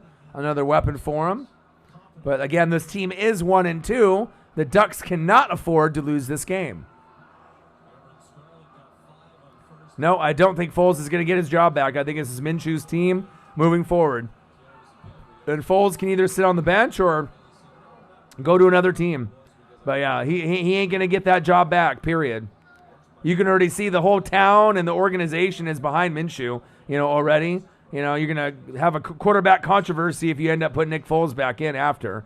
Plus, he won't be back until like mid-season, mid to end season. So there's no point of even putting him back in when you have Minshew playing good, I don't know what's going to happen to Foles. That's a great question. I don't know. I don't know what's going to happen with him. If he's going to stay on the team or get traded or get cut, we'll have to wait and see. Maybe go back to the Eagles. That would be a good spot for him. Ooh, nice catch by Stanford. 1st down, Cardinal. Move the chains. Good play. All right, St. Brown with the reception. Looking good, my man. Go Ducks.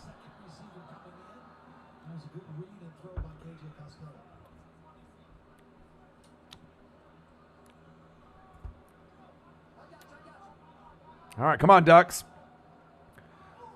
1st and 10. Yeah, that's false start on Stanford. Idiot. All right, we need to see Kayvon Thibodeau get in there and get some pressure. He's the highest rated player the Ducks have ever got in recruiting, besides Haloti Ngata, and we already know how good Haloti Ngata, ended up being not only for the Ducks, but for the Lions and the Ravens, and just as a player in the NFL.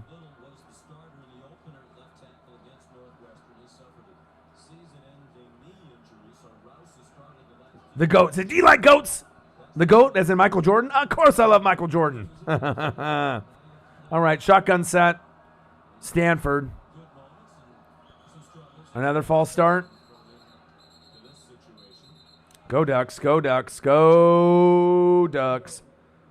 Delay a game. Wow, they're just The animal a goat, the goat says. Am I supposed to have a favorite animal? 16th ranked Oregon Ducks 14, Stanford 3. Signals it in. They use a lot of wristbands. He said they are keenly aware of sign stealing by the opposition. Sometimes the numbers on the wristband will change within the game. They have that I do, Anti. I think Arcega-Whiteside is going to have a good game, and I think Aguilar is going to have a good game. And one of the YouTube leagues, I have Ertz starting, and I have Aguilar I picked up for this week just for the flex, just because I think there's a good shot. I got John Ross has a bad matchup on the road against Buffalo, but fuck it. I mean, I need production since AB went out, so I don't really have a choice. But I do have Aguilar on the flex, and I have Deebo Samuel on the bench, so I can either go Aguilar or Deebo Samuel. I think both guys have a chance to score and put up some good points this season and for obviously this weekend. But I don't think Alshon's going to play. They've been really kind of hush-hush on Alshon. Djax is out for sure for 2 weeks, but no, I'm not going to drop AB just yet. I'm going to keep him on the bench just to see what happens, for at least maybe like 2 to 4 weeks. And then, Oregon Ducks with the fucking Oregon sack lunch. Yum, yum, yum, yum, yum, yum, yum, yum, yum, yum, yum. Carlberg, like Goldberg with the spear. Sit the fuck down. Let's go. Big sack. Yeah, but we're not going to drop AB for at least a month. Just in case he does come back to another team, I'm going to need him. I mean, we drafted him fucking 2 overall in the fantasy league for YouTube, so yeah, it definitely hurts. So if I would have known that he was going to be an idiot, I definitely wouldn't have drafted him with Marcus. Shotgun set, Costello, hands off up the middle. Wrap him up, fucker! There we go. Thomas Graham Jr., number 4, one of the better players on the Oregon Duck defense with the tackle. Good job, Thomas.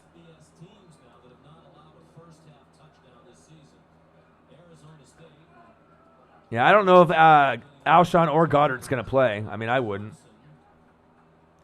Yeah, we'll see. We'll see. For you guys, I mean, you can win without him. But having him will definitely make it easier. They fly around, they tackle well, they cover up running gaps, and they're physical. All right, get away from it. Get away. Get away. Kind bounce with Stanford in their punt on the 29-yard line. See if the Ducks can get another touchdown or 2 or 3 before the game's over. This is Apple Card. You got Adams, Devontae Adams for AB. Nice. That's a good trade. Should I pick up AB off the wire? At this point, no, because you already have plenty of weapons at wide receiver. You got all the wide receivers, so you don't need them. You know what I mean? You can keep an eye on them, but you don't need to get them. And if you happen to be someone that doesn't I did work out. I did. After doing the videos last night, I ended up working out, got my workout in, drank my water, drank my Powerade. Like I said, I had a nice little Mexican lunch. Still got a little bit of leftovers from enchiladas that I'll eat later. But after this is over, probably go work out. And then if I have time to watch the Georgia Notre Dame game in full, I'll watch that also. And then on top of that, I'll definitely get my workout in. Got to work out every day. Got to be on that diet. And then maybe I'll do some more videos later tonight. Always grinding. Your boy always grinds. Period. Morticia's Haunted Hot Chocolate, Gomez's Green Chili Omelet, and Fester's Chocolate Ice Cream Shake from our new What's the score of the Georgia game? Anyone watching that too right now or no? You could say that again.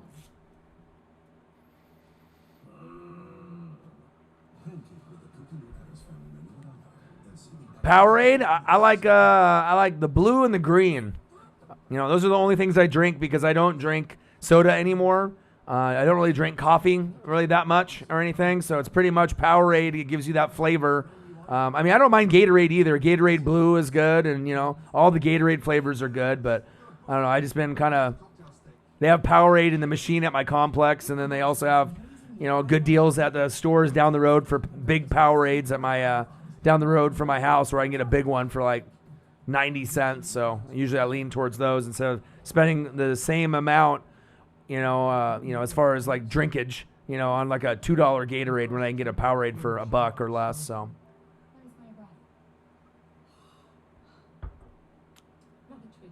Zachary, what to do? Tomorrow morning, I'm going to do Chiefs and Ravens. Because the only other game on for me locally here is Packers-Broncos, so I'm not going to do that. Chiefs-Ravens will be my first stream at 10. Then I will do Seahawks at home versus the Nolans Saints. And then my third game, 9 hours in the booth, will be Rams versus the Browns. So pray for my voice. Hopefully I still have one by Sunday night. But I'm going to do everything in my power to be able to stream all three as long as I got the energy for it. Ooh, big, long touchdown by Texas. All right. Hook 'em. Hook 'em horns. I see you. Big play. Oh, Eagles, Lions. I'll do that for sure.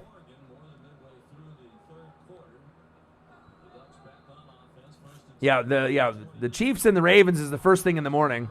Handoff. CJ Furdell. All right. Come on, Ducks. Let's go, baby. Let's get this W by all means necessary so then I can go to the game next week against Cal. All right, Herbert. Shotgun set. 2 wide receivers to the left, 2 wide receivers to the right. Oh. Trying to spin away, gain of 4. 3rd down and 2. Arroyo, come on now. Marcus Arroyo calling plays from the booth. Let's go.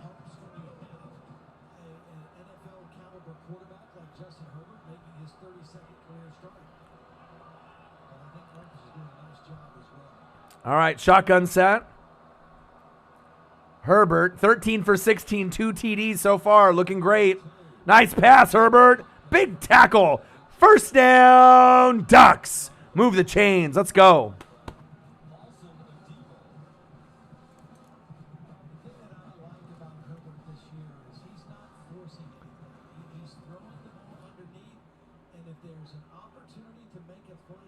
Let's go. Let's go.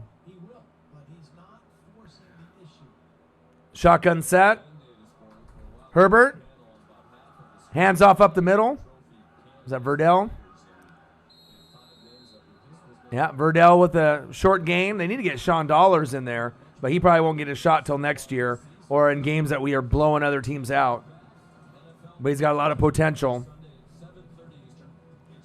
Yeah, we looking sharp, baby. Go Ducks, man. It's my favorite team out of all the teams I root for. Ducks, Bucks, Blazers, and Mariners. I'm a staple in Eugene. They know me there. I'm always front row. And if not front row, second row, third row, fourth row, fifth row. Very close. 16th ranked Oregon Ducks 14, Stanford 3. Less than 5 minutes left in the third quarter. Yeah, I live in Oregon. I'm Oregon, born and bred. Live in Beaverton, right next to Nike headquarters. So I go to Eugene very often. Only an hour and a half drive from my house. Hell yeah, baby. All right, Herbert. Oh! Stanford with a good defense there. Now Oregon will have to punt. Oh, you live in Albany? Nice. Oh, shit, you're closer to Eugene than me. Yeah. I'm in that Beaverton, Tualatin area, you know. Not too far from you. Love my Ducks, though. I've been watching Duck football since I was like 5 years old. So I'm 37, so been watching the Ducks since probably about 87, 88. So I've been watching them a long time.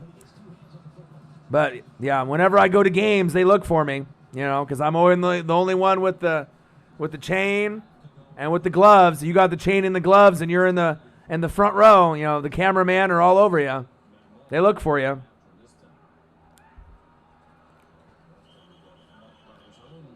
What up, Slim? My boy? My wrestling compadre? WWE, NXT, AEW, Eagles. What it do, man? Number ranks?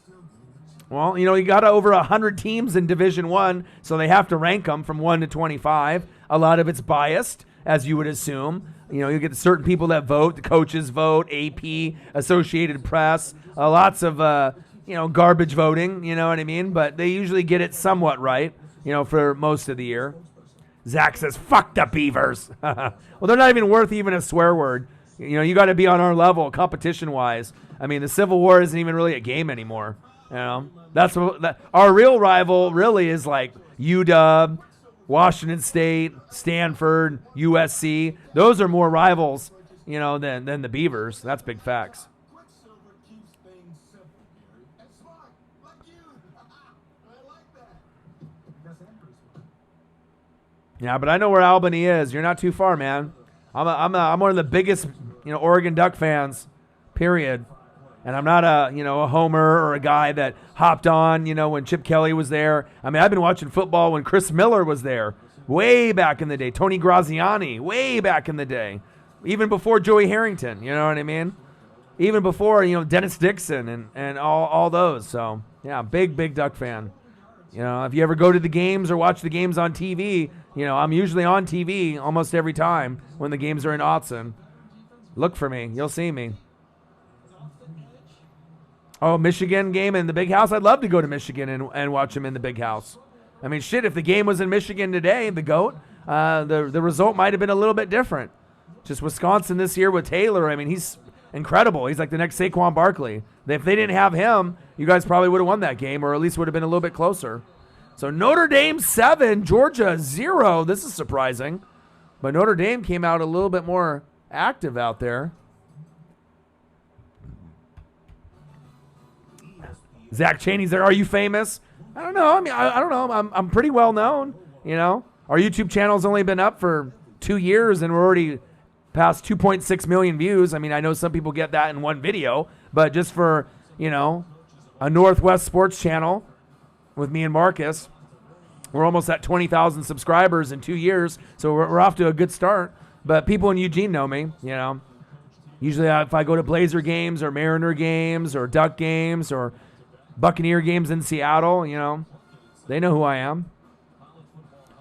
Because usually I get really good seats, and normally, I get camera time because they look for the lit fans in Eugene, obviously.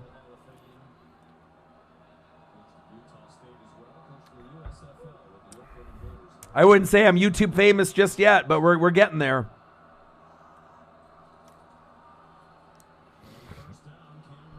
Tickets are expensive, big dog. I got 2 jobs. I got this job as a manager for Verizon Business, right? And I do this YouTube channel. So, I mean, I got front row seats for Washington State coming up at the end of October, and Washington State hopefully will be 7-0, and the Ducks will be hopefully 6-1 at that point or around that record-wise. And that'll be the game of the week, hopefully ABC, 5 o'clock on Saturday at that time. And you'll see me behind the Duck bench. Excited for that. But those tickets cost like $400. So, I mean, if you want to be able to sit close, you got to pay. But I don't mind paying $100, $200, per seat if I'm going to sit close. You got tickets for Washington State? You going? I'm going. Section 14 is where I'll be at behind the Duck bench. Front row. On the rail.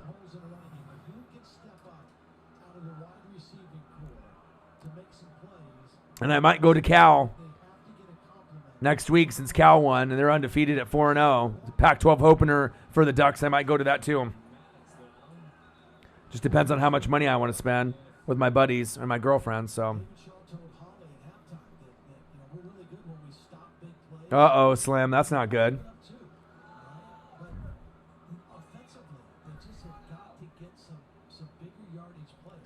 Slim, what did you think about NXT? Did you like it? Did you end up watching the second hour on the network? It's pretty nice, man. Like, AEW is coming, but at least NXT is, it gives them another program that they can put out there that's better than SmackDown. Just have Vince stay away from it. All right. Costello, sidearm. Strip that fucking ball. Ooh, Ducks with a gang tackle.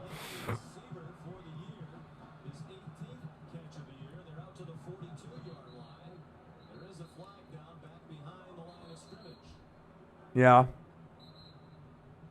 the Stanford offense is walking back. Yeah, but you know how it's going to go, Slim. You know, obviously it's the competitor. You know, they're going to make a name for themselves. I think the wrestling is going to be better in NXT.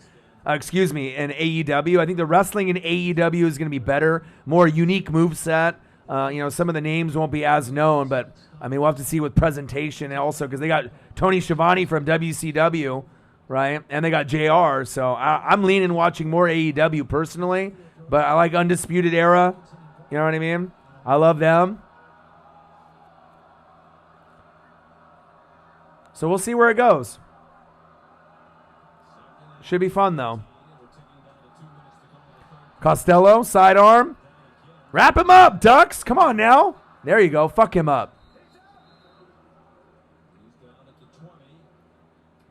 I know. As soon as I heard that Vince was going to maybe make an appearance, I was like, no. You want Triple H and Shawn Michaels to keep running it. Oh, to Notre Dame? All right, Book. Ooh, wow. I don't know if that was even to the right player, that tight end, but Notre Dame 7, Georgia 0. That's fucking surprising. Yeah, baby. Slim, you the man.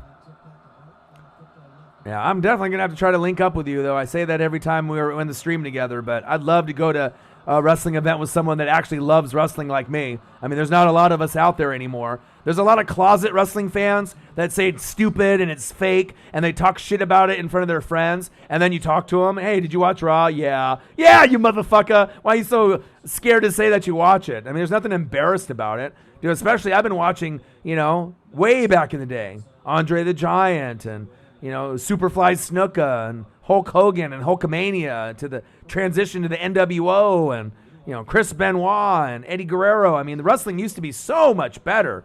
You know what I mean? But everyone's such a closet wrestling fan. I have so many friends that talk shit about it, right? And they're just amazed that I haven't missed a Monday Night Raw in like 20 fucking years. Well, because I love it, and there's nothing else to compare it to. But now we have AEW.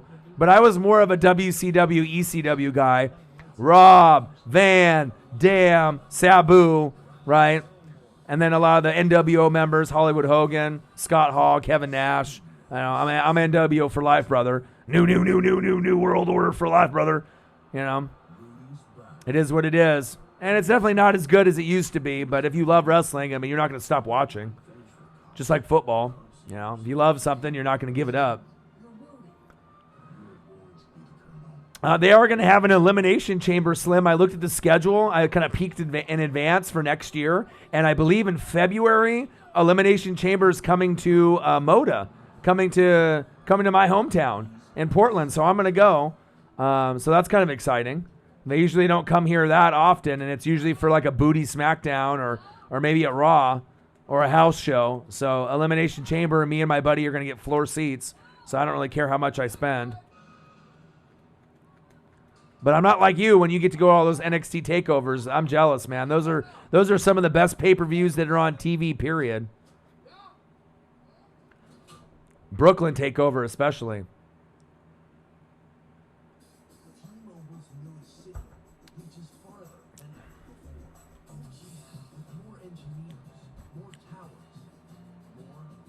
Slim, how you doing in fantasy? Are you staying afloat? Do you need help? If you need help, let me know. I got you.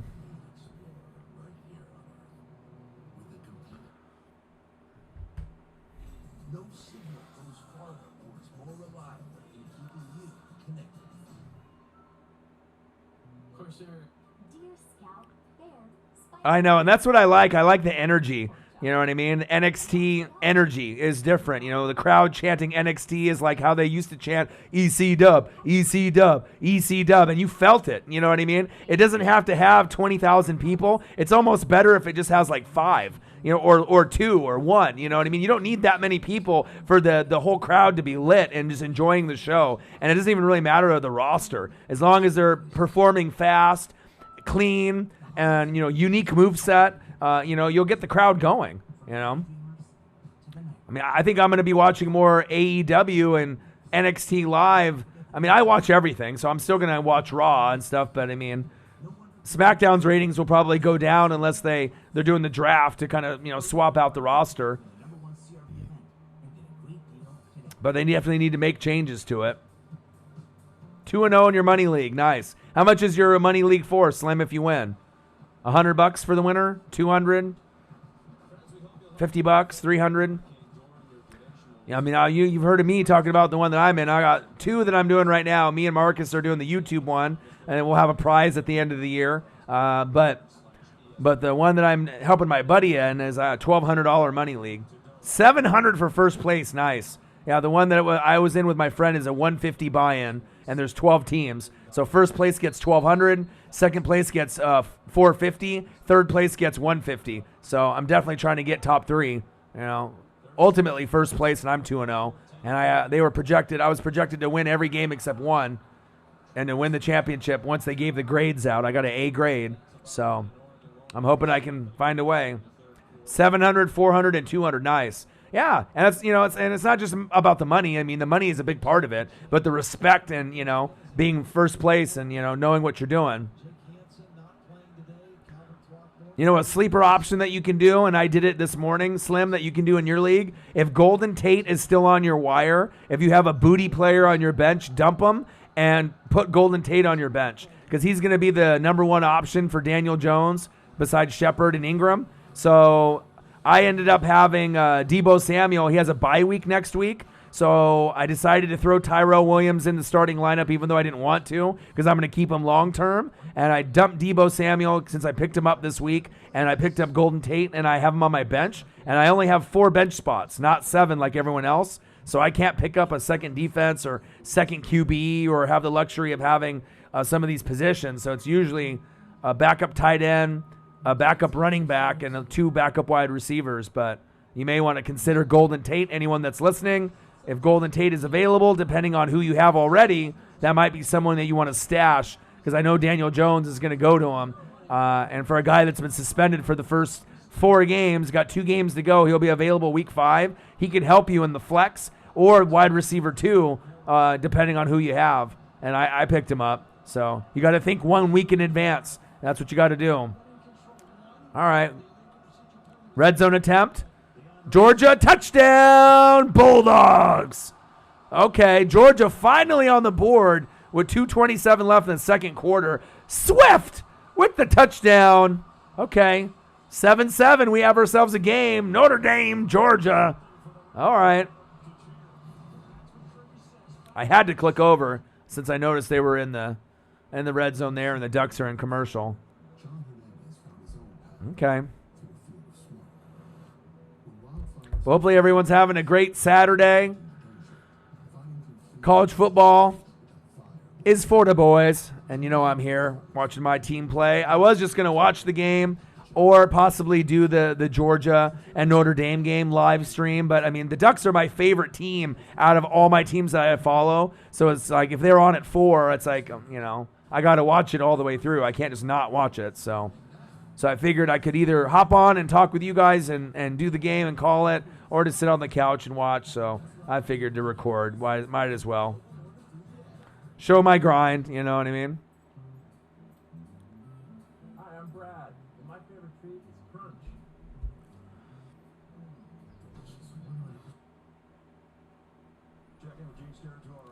All right, Georgia, are they reviewing the play here? I've got a touchdown on the play, guys. When that right knee makes contact with ball, it's broken the play to the goal. Oh, that's a touchdown. Touchdown, Bulldogs. All right, Georgia. Swift.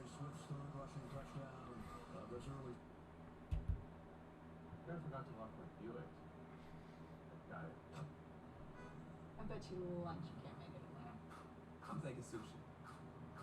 Alexa, ask Field to start my SUV. You can do that? Yeah. Would I trade Le'Veon for Michael Thomas, Melvin Gordon, and Chris Thompson? Well, as long as you have other running backs that you can, compensate for trading Le'Veon away. Michael Thomas, the thing is he doesn't have Drew Brees, so his value is, not as high. He's still going to be, getting 8 to 10 points a week, but it's not as the same with Drew Brees. If they have Taysom Hill playing, Liam, then it looks a little bit better, but Bridgewater throwing is kind of a nightmare. Melvin Gordon, if he plays this season, then that's nice, but if he doesn't, then that's one player that doesn't even really matter for you. And then Chris Thompson, as just a guy that you can have on your team for your bench. But I mean, if it was me, I probably would have kept Le'Veon personally, just because you don't know if Melvin Gordon's even coming back this year, and Michael Thomas doesn't have Drew Brees. So, but Le'Veon is going to get hurt at some point. So, I guess it's a give and take on who you have. But if it was me personally, I would have kept Le'Veon, just because that's the number one running back. So.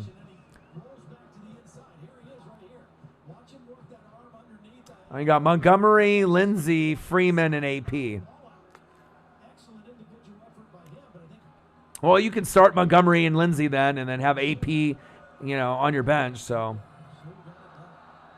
yeah, they still pass to him 11 times, but Bridgewater's throws aren't as accurate as Breeze's. But yeah, you still got depth there. You just got to hope Montgomery starts to get going. I have him in one of my leagues, so I think he will. And then Lindsey's going to be up and down with that Bronco O-line. I hope it works out for you, though.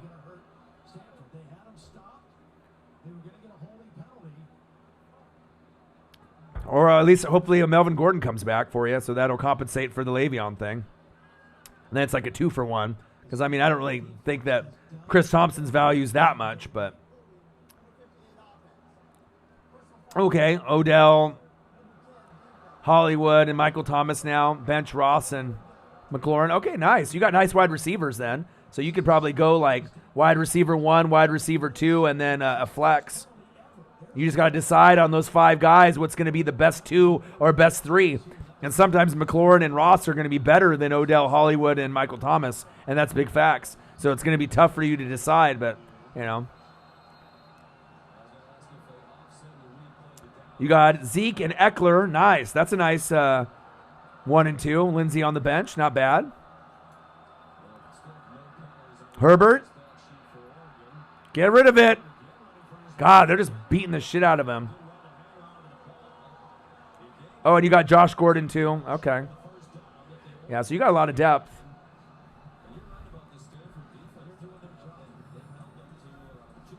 I don't know. I just valued like top end running backs. They're kind of hard to come by. But if Melvin Gordon comes, you're fine. But if he doesn't, the Le'Veon thing might go back to bite you. I hope it doesn't, but. Yeah, really tough decisions week to week, though, with your wide receivers. Because if you go based off name, then you're like Michael Thomas and Odell every week. But if you go based off performance, John Ross and McLaurin might get more targets, or maybe even Hollywood. It just depends. But McLaurin and Ross are going to be just as good as Odell and Michael Thomas, week in and week out. It just depends on the matchup. So you'll have to do your research, see what matchups are the best. Like, who would have thought John Ross would have been the number 1 rated wide receiver after 2 weeks? No one, So the NFL is a crazy thing. Oregon Ducks 14, Stanford 3. Come on, Ducks. Let's close this bitch out. 4th quarter. No scoring in the 3rd quarter. I need the Ducks to score in the 4th. Just end this shit. Love my Ducks.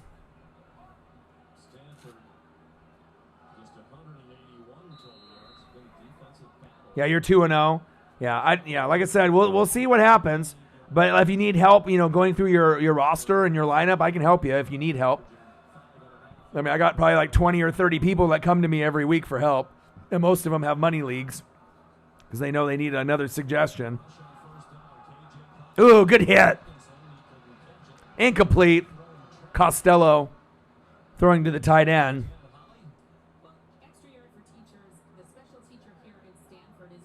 You got Josh Gordon, who's going to be, his production will go up because AB's gone, so hallelujah for you.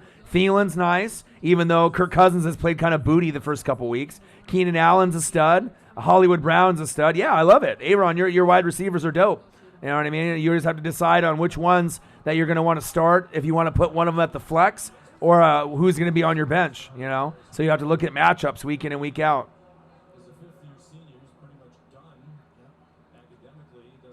Oh, yeah, 15 roster spots. Okay. Yeah. That's a traditional league is like 15 or 16. It's like 9 starting and then 7 on the bench. So, 16 typically? The $1,200 money league that I'm in, I only have 13. And I have $100 to use on players all year. So if I bid $20 for a player in 1 week and get them, that might fuck me the rest of the year. So I have to be really careful. But even that being said, I'm in first place right now, and I've made 11 moves in the first 2 weeks. So it shows you if you're active, on picking up players and knowing what you're doing, you can definitely be successful. So, but only 4 bench spots. I've never been in a league that's only had 4. It really makes you think. You can't have a backup QB. You can't have a backup defense. No backup kicker. Intercepted! Oregon Ducks, let's fucking go! Javon Holland, baby! Javon Holland! Let's go! Intercepted!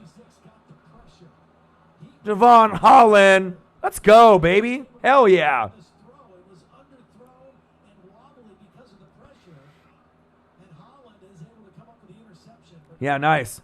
Money leagues are the best, and that's why a lot of people come to me because, like I said, since I do research for every team, every player, not only for the YouTube channel, but I do it for fantasy, and I'm up, so much every day. Like I literally only get a couple hours of sleep every day because all the tape that I'm watching and all the research I'm doing. So, yeah, if anyone needs help, I got you.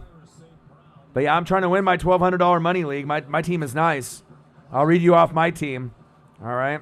So you guys can have a gauge based off of you guys telling me your teams. Here are my teams. So first is the YouTube team that I share with Marcus on the channel, right? We're underdogs this week. So we got Russell Wilson, Le'Veon Bell, David Montgomery, Godwin, John Ross, Zach Ertz. So bad it hurts Zach Ertz. Nelson Aguilar at the flex for just this 1 week. Bills D, Justin Tucker. On my bench, AB, Bears D, Crowder, Hyde, Malcolm Brown, the Rams back up to Gurley. Josh Allen is the backup, and Deebo Samuel. So we have a fire team even on the bench, but we're projected to lose that game. And then the $1,200 money league that I have, I'm very proud of this too.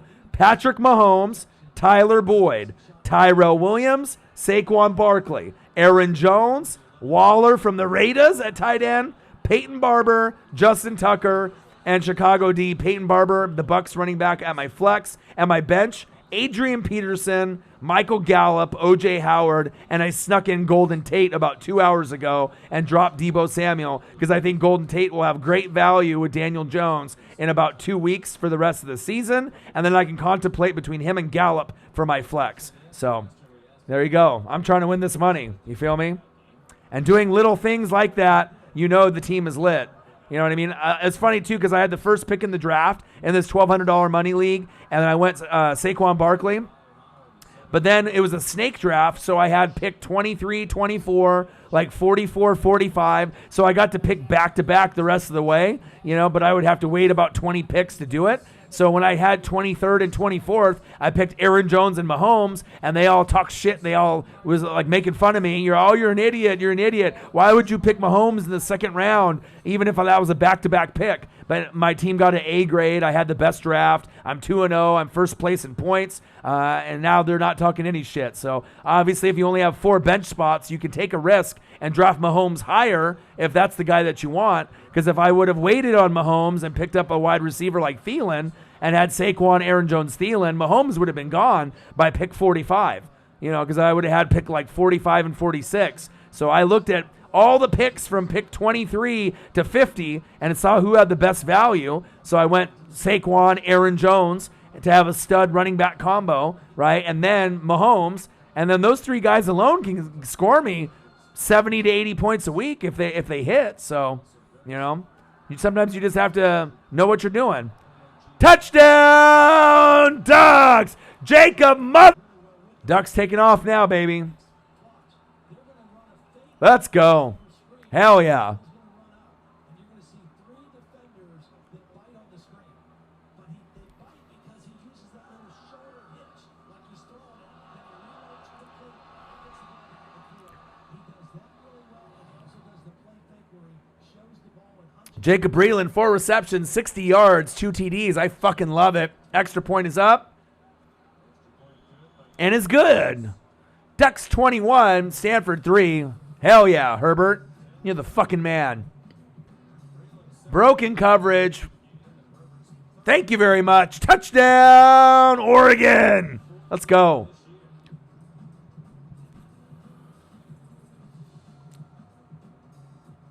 You took Lamar 3rd round. Right. And the thing is, it all depends on who you have a feeling of, you know what I mean, and who takes the next step. I watched training camp really heavy. I knew Michael Gallup was going to break out. I drafted him in like the 8th round, and people were like wondering what I was doing. I picked Hawkinson second to last, with like the 12th round pick, and people were like, what are you doing? But I knew that, if you watch football and you read a lot and you take the time to dedicate yourself to your team and other teams, and you watch tape and you read, you'll pick shit up, So my Twitter handle, I'll type it in the comment section here. So it's easy. It's just Orion_NWSF. And if you follow me on Twitter, I'll follow you back. What is it, Dick? You ever have any questions? You call 1-877-522-5001. Thanks a lot, Pop. Special moments with Dos Equis. Keep it interessante. Welcome to the Hall of Allergies. Today we take a stroll down memory lane. All right, there's my Twitter. Orion_NWSF. And like I said, I usually, I love Twitter. It's my favorite app. I like it more than like Facebook or, Instagram, Insta, or Snapchat, because I can get news quick, from all the celebrities, all the people that are reporting on NFL, MLB, NBA, Bleacher Report. If you want news for sports, you get it the fastest on Twitter. So I'm always on there. I usually retweet like 10 to 20 things a day, breaking news, anything that's, sport related. Should I drop Debo? No, I wouldn't drop Debo. Hang on to him. He'll have a bye week next week, but if he keeps playing well, it'll be a nice piece to keep on your bench. You know what I mean? So don't drop Debo. Yeah, hang on to him. I dropped him just for the fact, just for this week, because I decided, Tyro, I only have 4 bench spots. You have 7 or 8. So I don't have the luxury of keeping guys. I have to think 1 week ahead. I always look at the schedule on fantasy and see who I'm playing 2-3 weeks ahead, see what positions are going to need a bye, 2-3 weeks ahead, so I can plan 1 week in advance. Because the thing is, if I waited to get Golden Tate next week, then other people would put requests in the wire because he's only like a week away at that point. But if I grab him now, where he still has a couple weeks to go, no one's looking at him. You know what I mean? And he hasn't even played yet, and he's going to be the number 1 option for Daniel Jones with Shepard and Ingram. So I know that Debo will still get points, 7 or 8 usually every week, but Golden Tate will be able to get 7 or 8 with upside of 12, 13, 14 in certain games, with Daniel Jones. And that's another reason why I grabbed him, just because they went away from Eli, and now Daniel Jones is there. So, But the GOAT, you have plenty of room on your roster, so keep Debo. He might end up scoring big this weekend over Galladay. Galladay might end up getting you like 8 points. Debo might get you 16. I'm telling you. Galladay's a safe pick with Stafford on the road at the Eagles. And Debo is playing a shitty defense against Pittsburgh at home. But don't be surprised if Debo ends up getting you 15 to 20 points, 80 yards, and a touchdown. So, but don't drop him, no. I would have kept him on my $1,200 money team, if he didn't have a bye week next week, because I got to manage my team week to week. Oh, nice return by Stanford. Because I make moves every single week, and usually a couple times a week. I make moves. So awesome, you got me. Did you request to be my friend? I'll be your friend back, Liam. All right, 1 sec here. Where are you at? Oh, I got it. And I've been on Twitter for a long time, for like 6, 7, 8 years. Ducks, Cubs, the Bears, and the Bulls. Awesome. We're friends now. There we go. Yeah, add me on there on Twitter if you guys have got Twitter, man. Because, like I said, I'm on Twitter, like literally on a 24-hour day. I'm on Twitter like 22 hours a day. I'm always reading. I'm always updating my knowledge. I'm always, retweeting breaking news. I'm not going to just be like, oh, I went to the toilet or I went to the grocery store like some people do. Fuck that. You know what I mean? If it's something that's worth talking about, sports, or movies or something that's important, I'm going to retweet it.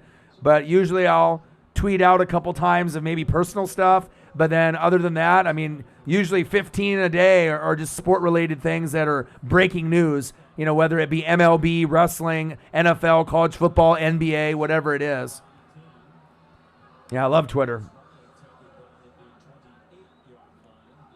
Rivers and Mahomes have the same bye week. Did you look to see if they do? That's okay. Just wait till it happens, and then see what else is available at that point. At that time, I'll help you out, man, because you don't want to let go of Rivers if you don't have to, just in case something happens to Mahomes. You know what I mean? So hang on to him. Yeah, Twitter's where it's at. It's been the best app to me. I mean, Snapchat is overrated. Insta is just for girls, you know what I mean? Unless you're like a celebrity like The Rock or something, you know what I mean? But, I mean, I like stuff where it's photos, it's video, it's news, and you get all the celebrities on there. And then not only celebrities, but you get regular people on there, and you just get people that, you can follow on all streams of the earth. I mean, it's like the only really platform that you can, tweet at The Rock and he might tweet you back. You know what I mean? Or you could, tweet something at Patrick Mahomes and he might give you a like on your tweet. That's cool. It's a way to kind of vibe with different people across the world. I like it, and I love just the breaking news with like Rappaport and all the other people. And when they got breaking NFL news, floater, almost intercepted.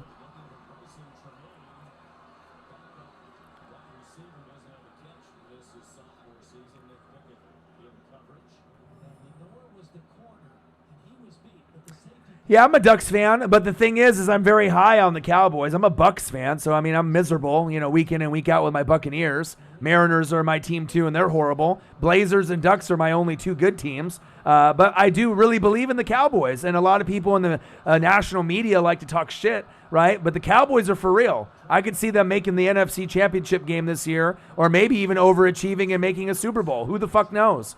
I love the Rams and the Cowboys and the NFC and the Patriots and the Chiefs and the AFC.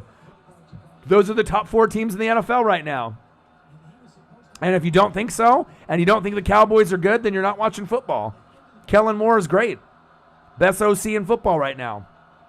Oh, man. Ducks are holding him the whole way. Jesus.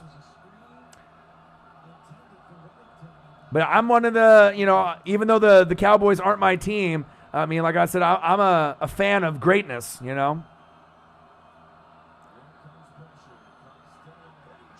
Oh, there we go. Good tackle, Ducks. Yeah, and I'm excited for the Blazers. I love Dame Dalla. I love CJ. I love the roster.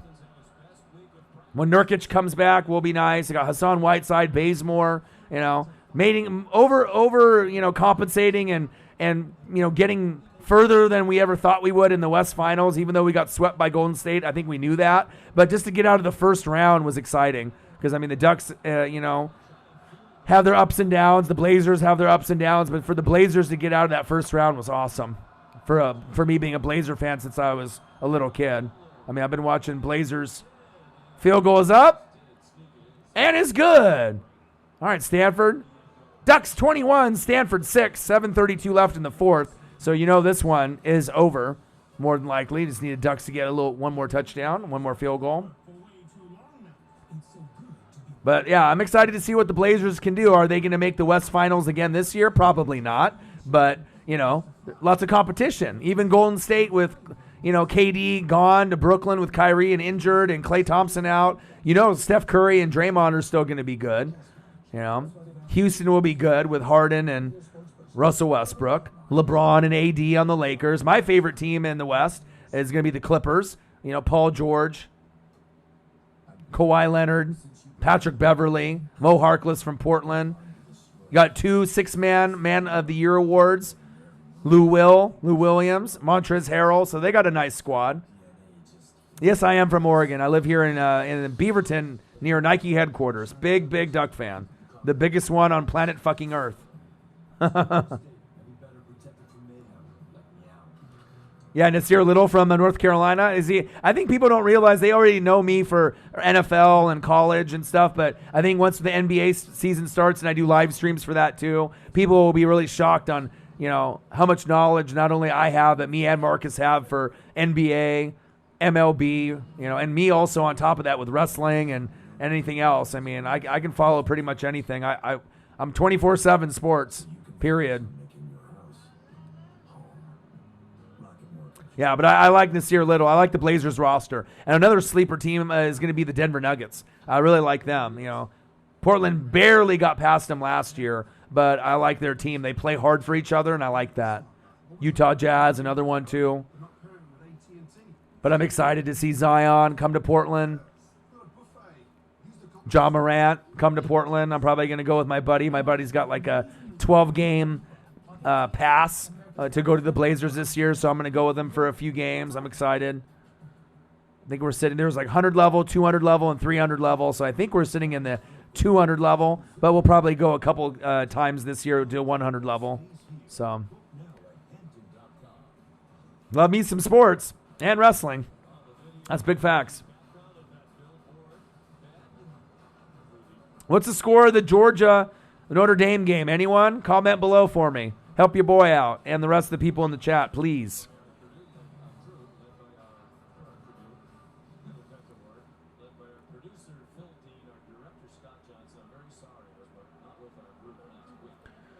All right. Stanford's about to kick off. Are they going to onside or kick it regular? I mean, obviously they lost this game, so.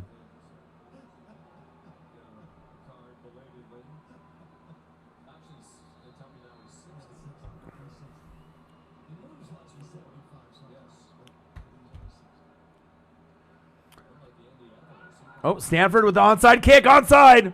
Out of bounds like an idiot. That was stupid. Now Oregon's going to score in like 3 plays. Let's go.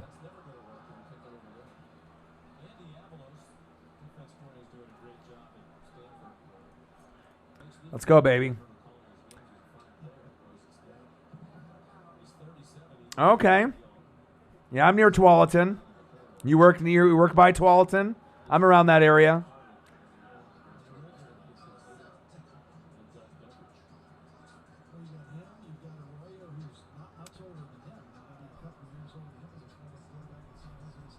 Yeah, I'm in the Tualatin, Beaverton area, Aaron. Yeah, I usually don't do the bar thing. Usually I'm just streaming, here from my place. Handoff up the middle to bleed the clock.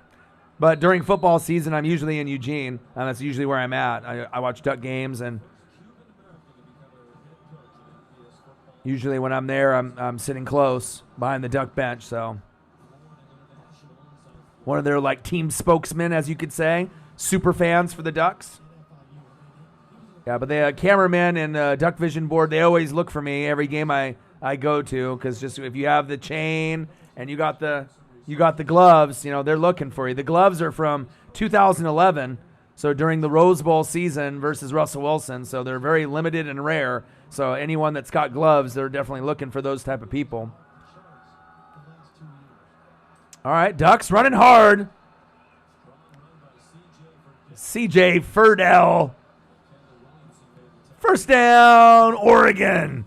I love it. A little low scoring, but a better quality opponent than some of the other, lower opponents the Ducks have played in the last couple weeks. So once it goes to Pac-12, it's definitely tougher. 6 minutes and 20 seconds and counting. Come on, Herbert. You're playing a clean game, baby. I love it. Yo, my boy, Blue. Love ya. All right, Herbert. No mistakes. All right, go. Nice quick pass. Breland. And a late fucking hit. Let's go. Can I get a fucking penalty on that? Penalty flag? Breland, first down, Ducks.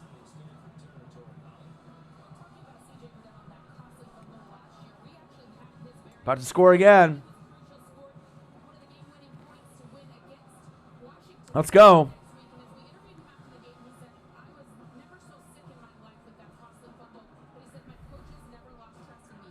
Verdell, get some water. Gatorade, Powerade. Let's go. One last drive to kind of end the game. I mean, it's already over. 21-6. Ducks have been in control the whole game in the first quarter. Stanford kind of dictated the tempo in the trenches. Got a few sacks on Herbert, but, I like what we're doing. We're going to get the W, and that's all that matters. NFL on CBS kicks off tomorrow with a doubleheader. Ravens and Chiefs, baby. 10 a.m. Seahawks You guys better be here. Gonna be lit. Oh, halftime report for Notre Dame. Notre Dame 10, Georgia 7. Okay, a little bit lower of a scoring game than I expected.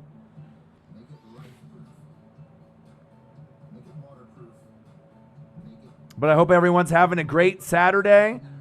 Chilling with your boy, O-Dog, Orion. Make sure you subscribe to the channel. Smash the like button. And like I said, if you can donate to your boy, that would be much appreciated. Even if it's only $1, it'd be nice to have at least one donation before the game is over. 2 hours and 51 minutes in. But if not, that's totally okay. You know, there's plenty of other videos I do that get donations. Take a look at our merch. It is available for sale and to purchase now as well. So we got fire merch, hoodies, T-shirts, coffee mugs, you name it, we got it. We're linked with Teespring now, so we're partnered with them. So that's exciting. So things are going good, man. We're in football season. More than any other company out there. They give us excellent customer service every time. Our 18-year-old was in an accident.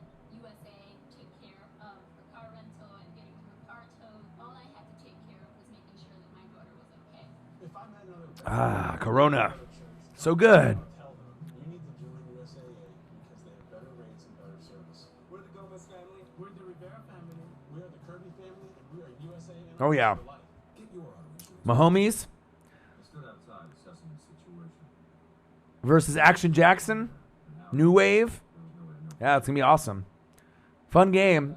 I mean, I don't know how close the game will be. I'm hoping the Ravens can put up some points. I would love to see like a, I don't know, 38 to 35 kind of game. You know, give us some excitement. You know what I mean? Back and forth, back and forth. I don't know if it's going to go that way or if it's going to be lower scoring, you know, in the 20s, like maybe 28-17 kind of game. It could be. But I love those kind of high energy, you know, big scoring matchups. You know, 41-38, that would be amazing. You know what I mean? But even in the 30s or 40s would be awesome. But we'll see. Let's see, the defenses might play a little bit better than people are anticipating. So, but I'm going to be, I'll be here. Chiefs-Ravens, game 1 for me tomorrow, 10 a.m. Seahawks hosting the Saints, Nolans Saints, game 2 for me. And then we got the Rams and the Browns, game 3. 9 hours in the chair tomorrow. So hang out with your boy tomorrow. It's going to be fun. Weather's going to be a factor. I heard, Robert, that it might be. Is that what they're saying? I heard there was a rumor that that might be an issue. They're in Kansas City. They're wearing the throwbacks. They got the yellow end zones. Should be fun. Yeah, maybe it'll be like 28-24 kind of game, maybe. You know, but there'll be some action, though. I'm excited to see. I got Mahomes in that $1,200 money league, so I need him to go off. It'd be awesome if he throws for like 5 TDs. I'll take it. I need it. All right, we got Ducks 21, Stanford 6. Oregon has been in control. Herbert is a G. My favorite player in college football, not named Tua Tagovailoa, Trevor Lawrence, or Jonathan Taylor from Wisconsin.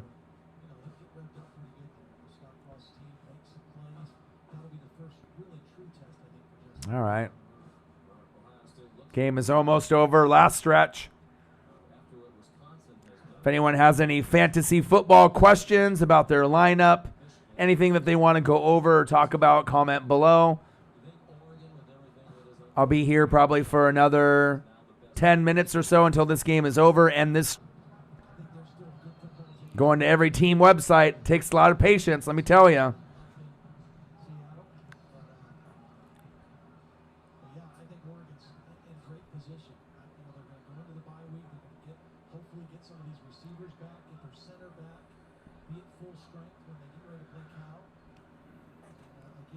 Yeah, I can't wait for Cal next week. You got Ravens 31-28. Gosh, I mean, they could. It's possible, but I don't know. Mahomes is and they won last year, the Ravens, but I don't know. Mahomes is on out of this world, though. He's on another level. I mean, I've been watching football, Liam, since 1985. So even though I don't look that old, maybe, you know what I mean? I've been watching football a long, long time. So I've been seeing the Joe Montanas and the Jerry Rices and the Troy Aikmans and the Brett Favres, and you know, I've seen them all, and I've never ever seen anyone like this Patrick Mahomes kid. I mean, if he stays healthy for 12 to 18 years, he might go down in history as the best quarterback of all time. I mean, it's possible. He'll be in that conversation. He'll have more 5,000-yard seasons than Breeze when it's all said and done. Oh, went to Breland, incomplete. But Mahomes is a guy that could be the first guy to throw for 60 touchdown passes, 6,000 yards. I think he'll be able to do it. He'll get over 5,000 yards probably 6 or 7 times in his career. Over 50 touchdowns probably 6 or 7 times in his career, if not more. He's just special. And it shows you, even with Tyreek the Freak Hill out, Damian Williams out, Shady out, or whoever's out, it doesn't matter. You know what I mean? He gets other guys going. Sammy Shaboing Boing Watkins one week, and then Robinson the next week. You know, he makes everyone better around him. He's like a Steph Curry of the NFL. They fucked up that right there. Come on, Ducks. Bad snap, bad hold, bad kick, out of rhythm. Missed field goal by the Ducks, no good.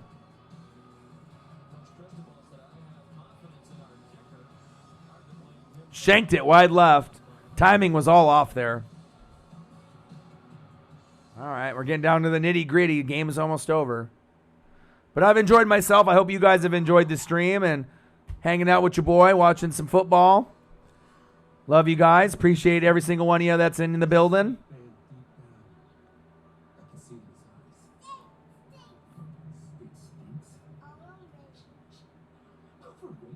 Yeah, I wouldn't play Ravens D at all. But, yeah, I think they are going to hold their own. I mean, Lamar Jackson has, been good. But also, too, they played 2 cupcake games the first 2 weeks. So before everyone gets on their bandwagon on how great they are, let's see them play some good teams first. It's one thing to be able to win the division for the AFC North, right? Because Big Ben is gone. The Bengals are going to be, 500. And then you don't really know, what else that you're getting. In Cleveland, are they going to make the playoffs? Are they going to be a dud? Who the fuck knows? I mean, we don't really know what the Cleveland Browns are. You got smashed by the fucking Titans week 1 at home by 30, right? And then you ended up beating a shitty Jets team. So, I mean, who knows how good what the Browns are going to do? But I like the Ravens roster better than the Browns. I don't like Kitchens at head coach. Their O-line has too many issues. I like Myles Garrett and Denzel Ward, Odell, Chubb, Landry, they got some options, but I think the Ravens play more like a team. They got a lot of kind of divas and personalities on the Browns. So not saying that they can't get to the playoffs, but less drama and distraction on Baltimore compared to Cleveland, and that's big facts. So.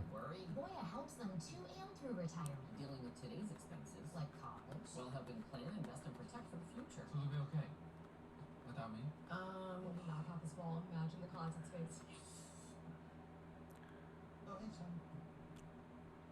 Yeah, Callaway's suspended. I know no one's really looking at him in fantasy just yet, and we don't know how they're going to use him. Oh, Aaron, thank you so much. I was waiting for someone to donate. You know what I mean?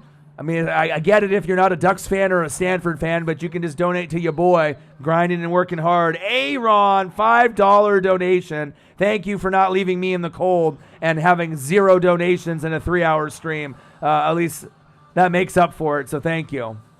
Cowboys, Ducks, Blazers, and LA Kings. Hell yeah. There we go.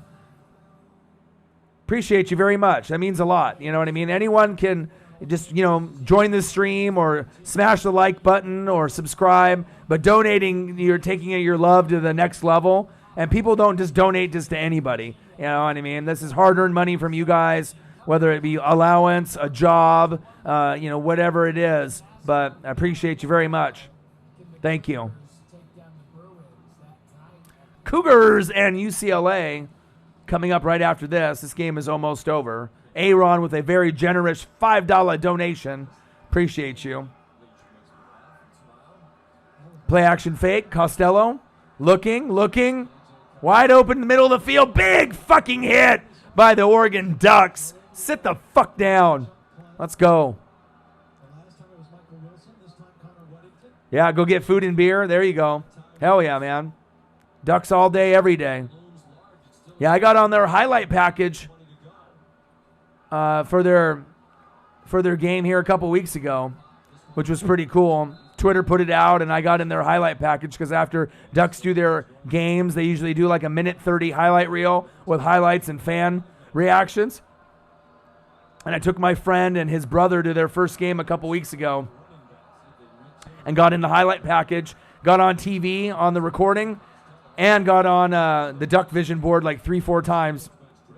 Yeah, it was awesome. One of the best Ducks experiences I've had ever, and I've been going for like 20 years to Autzen, so love Eugene. All right, 3rd down and 5. 5 for 14 on 3rd down for Costello and Stanford. They're down 21-6 to the Ducks. They need a score now. Oh, almost picked off. Thomas Graham. He's all over the place, baby.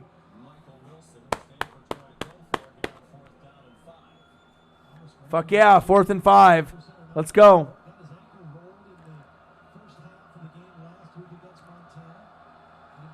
16th ranked Ducks 21, Stanford 6. Let's go, Oregon. Show the Ducks fans in the crowd that traveled to California. Let's fucking go. Come on, baby. Let's go, Ducks. Blitz, blitz, blitz, blitz. Oh, almost picked off. Let's go. Turnover on downs. Now this is Oregon's game where we can just run out the clock, baby. Let's go. Hell yeah. Hell yeah. Fuck yeah. I love Duck wins. I mean, especially when my Buccaneers are just trash. My Mariners are trash, you know. It's like I only got Blazers and the Ducks, you know, as far as teams that are solid from year in and year out. But, you know, when I met Ken Griffey Jr. when I was 7 years old, got his autograph, I've been a big Mariner guy ever since. So when you meet a legend like Ken Griffey Jr., it's hard to walk away from being a part of the Mariner Brotherhood, even though they've sucked since 2001, Ichiro's rookie year, another guy that I love. But, you know, it's pretty much Griffey, Randy Johnson, Ichiro, Edgar Martinez. Those are my boys, and you know, those are my favorites, and it'll always be that way. And my dad's a big Dodger guy. You know, he grew up in L.A., so I follow the Dodgers very closely, and that's my second favorite baseball team, Los Angeles Dodgers. I root for them all the time for my dad.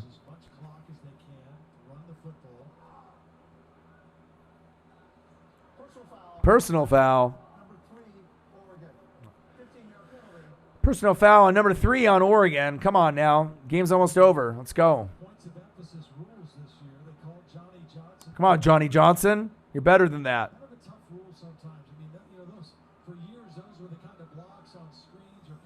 All right, 4 minutes left.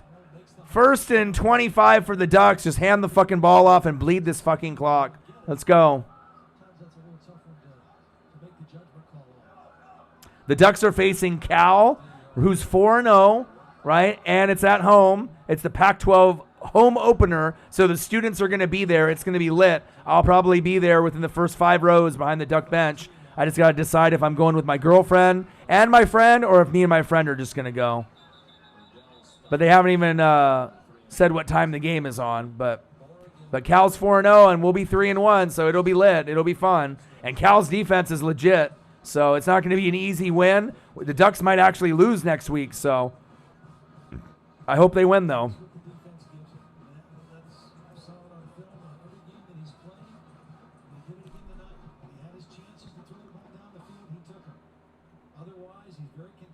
San Jose State still leading Arkansas 24-7. I saw them last year against the Ducks, San Jose State. That was a fun game. Took my girlfriend to her first game, and 2 of my other buddies, Brooks and Joey Gomez, to their first game against San Jose State last year. Even the mayor of San Jose took a picture with me. He was at the game, and I was dressed in all green apple, top to bottom, hat, sunglasses, the Herbert jersey, the chain, the gloves, the Dame Lillard green apple, Oakland Athletic Dame 2s that are Oregon Duck colors. So I had green from top to bottom. That was cool, man. You always meet cool people at Duck games. I met Tony Dungy at a Duck game when his son was on wide receiver for the Ducks. I had a conversation with him a couple years ago, which was lit, since obviously I'm a Tampa Bay fan and he used to be my head coach. So that was awesome. Most people didn't even recognize him, but I did. Phil Knight's walked past me a few times in my rows, so I mean, it's cool, man. I've seen LeBron, Chris Paul, Melo, and a few others at a Duck game a couple years ago too, because they were in town for Nike headquarters meeting in Beaverton. So you never know who will show up at a Duck game, or who you'll be able to see or meet or talk to, which is fun.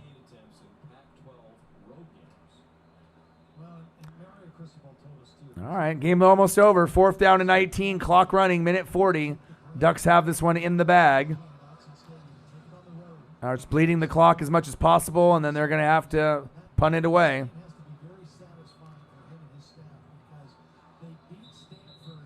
All right, timeout with 1 second left. Cristobal and his time management. Good job, bud. Now we just need to get a good punt off and end this game.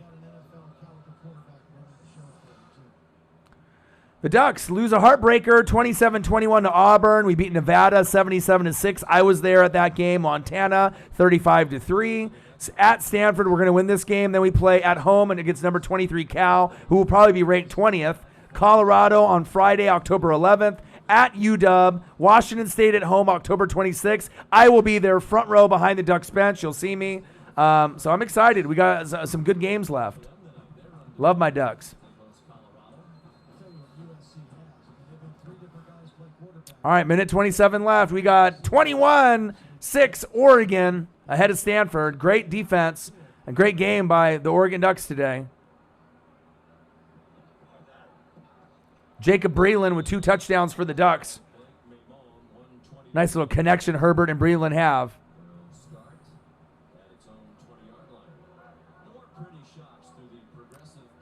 Oh, pylon cam is sick. Breland! Hell yeah.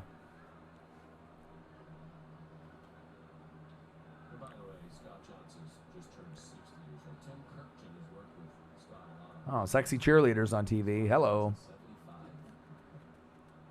All right, got a minute 20 left before I end the stream. Aaron with a nice $5 donation. Cowboys, Ducks, Blazers, and LA Kings. Thank you so much again. I love you. Appreciate you.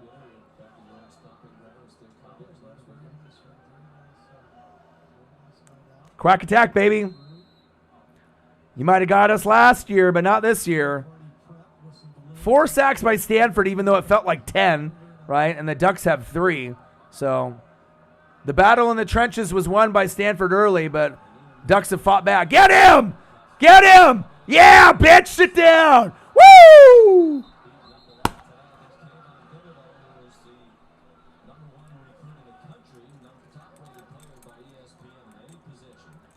Let's go!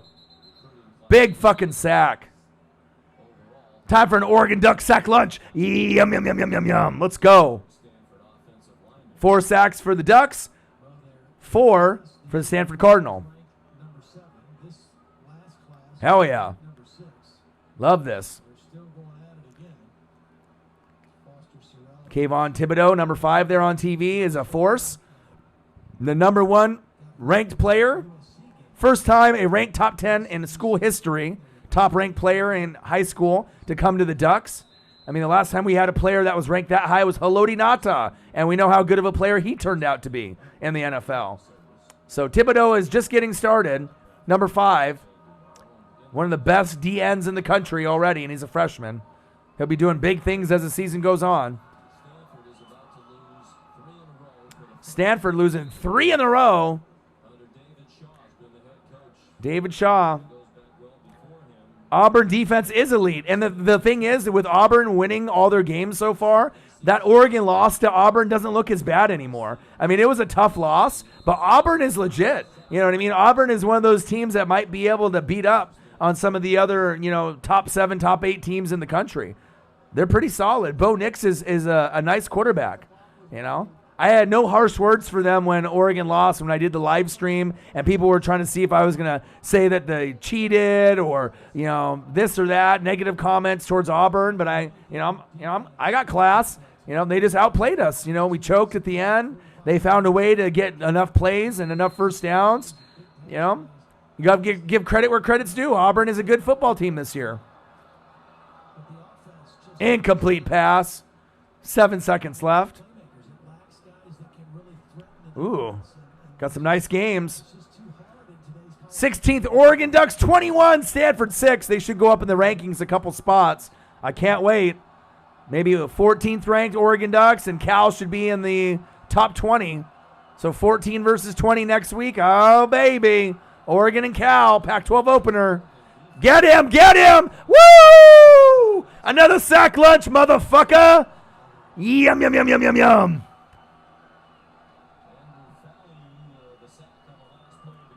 Last play of the game. Sack lunch, baby. Let's go. Final score, Oregon Ducks 21, Stanford 6. Thank you guys for hanging out with me and watching the game. I'm going to be watching Notre Dame and Georgia and doing some research. I might do some reaction videos from week 2 later. I just want to say thank you guys again. Aaron, thank you for the $5 donation. Love you, brother. Make sure you subscribe to the channel. Smash the like button on your way out. And I got one question for you. Who you know talk sports like us? Your boy Orion, Northwest Sports Fanatics. And I'm out. Love you guys. Tomorrow, Chiefs, Ravens, 10 a.m. Seahawks, Saints. I'll be there at 1. And then Rams, Browns, Sunday Night Football. Hang out with your boy. Come join me. I'll be there. I love you guys. Go Ducks. Justin Herbert is the man. And I'll see you guys tomorrow for NFL. Peace.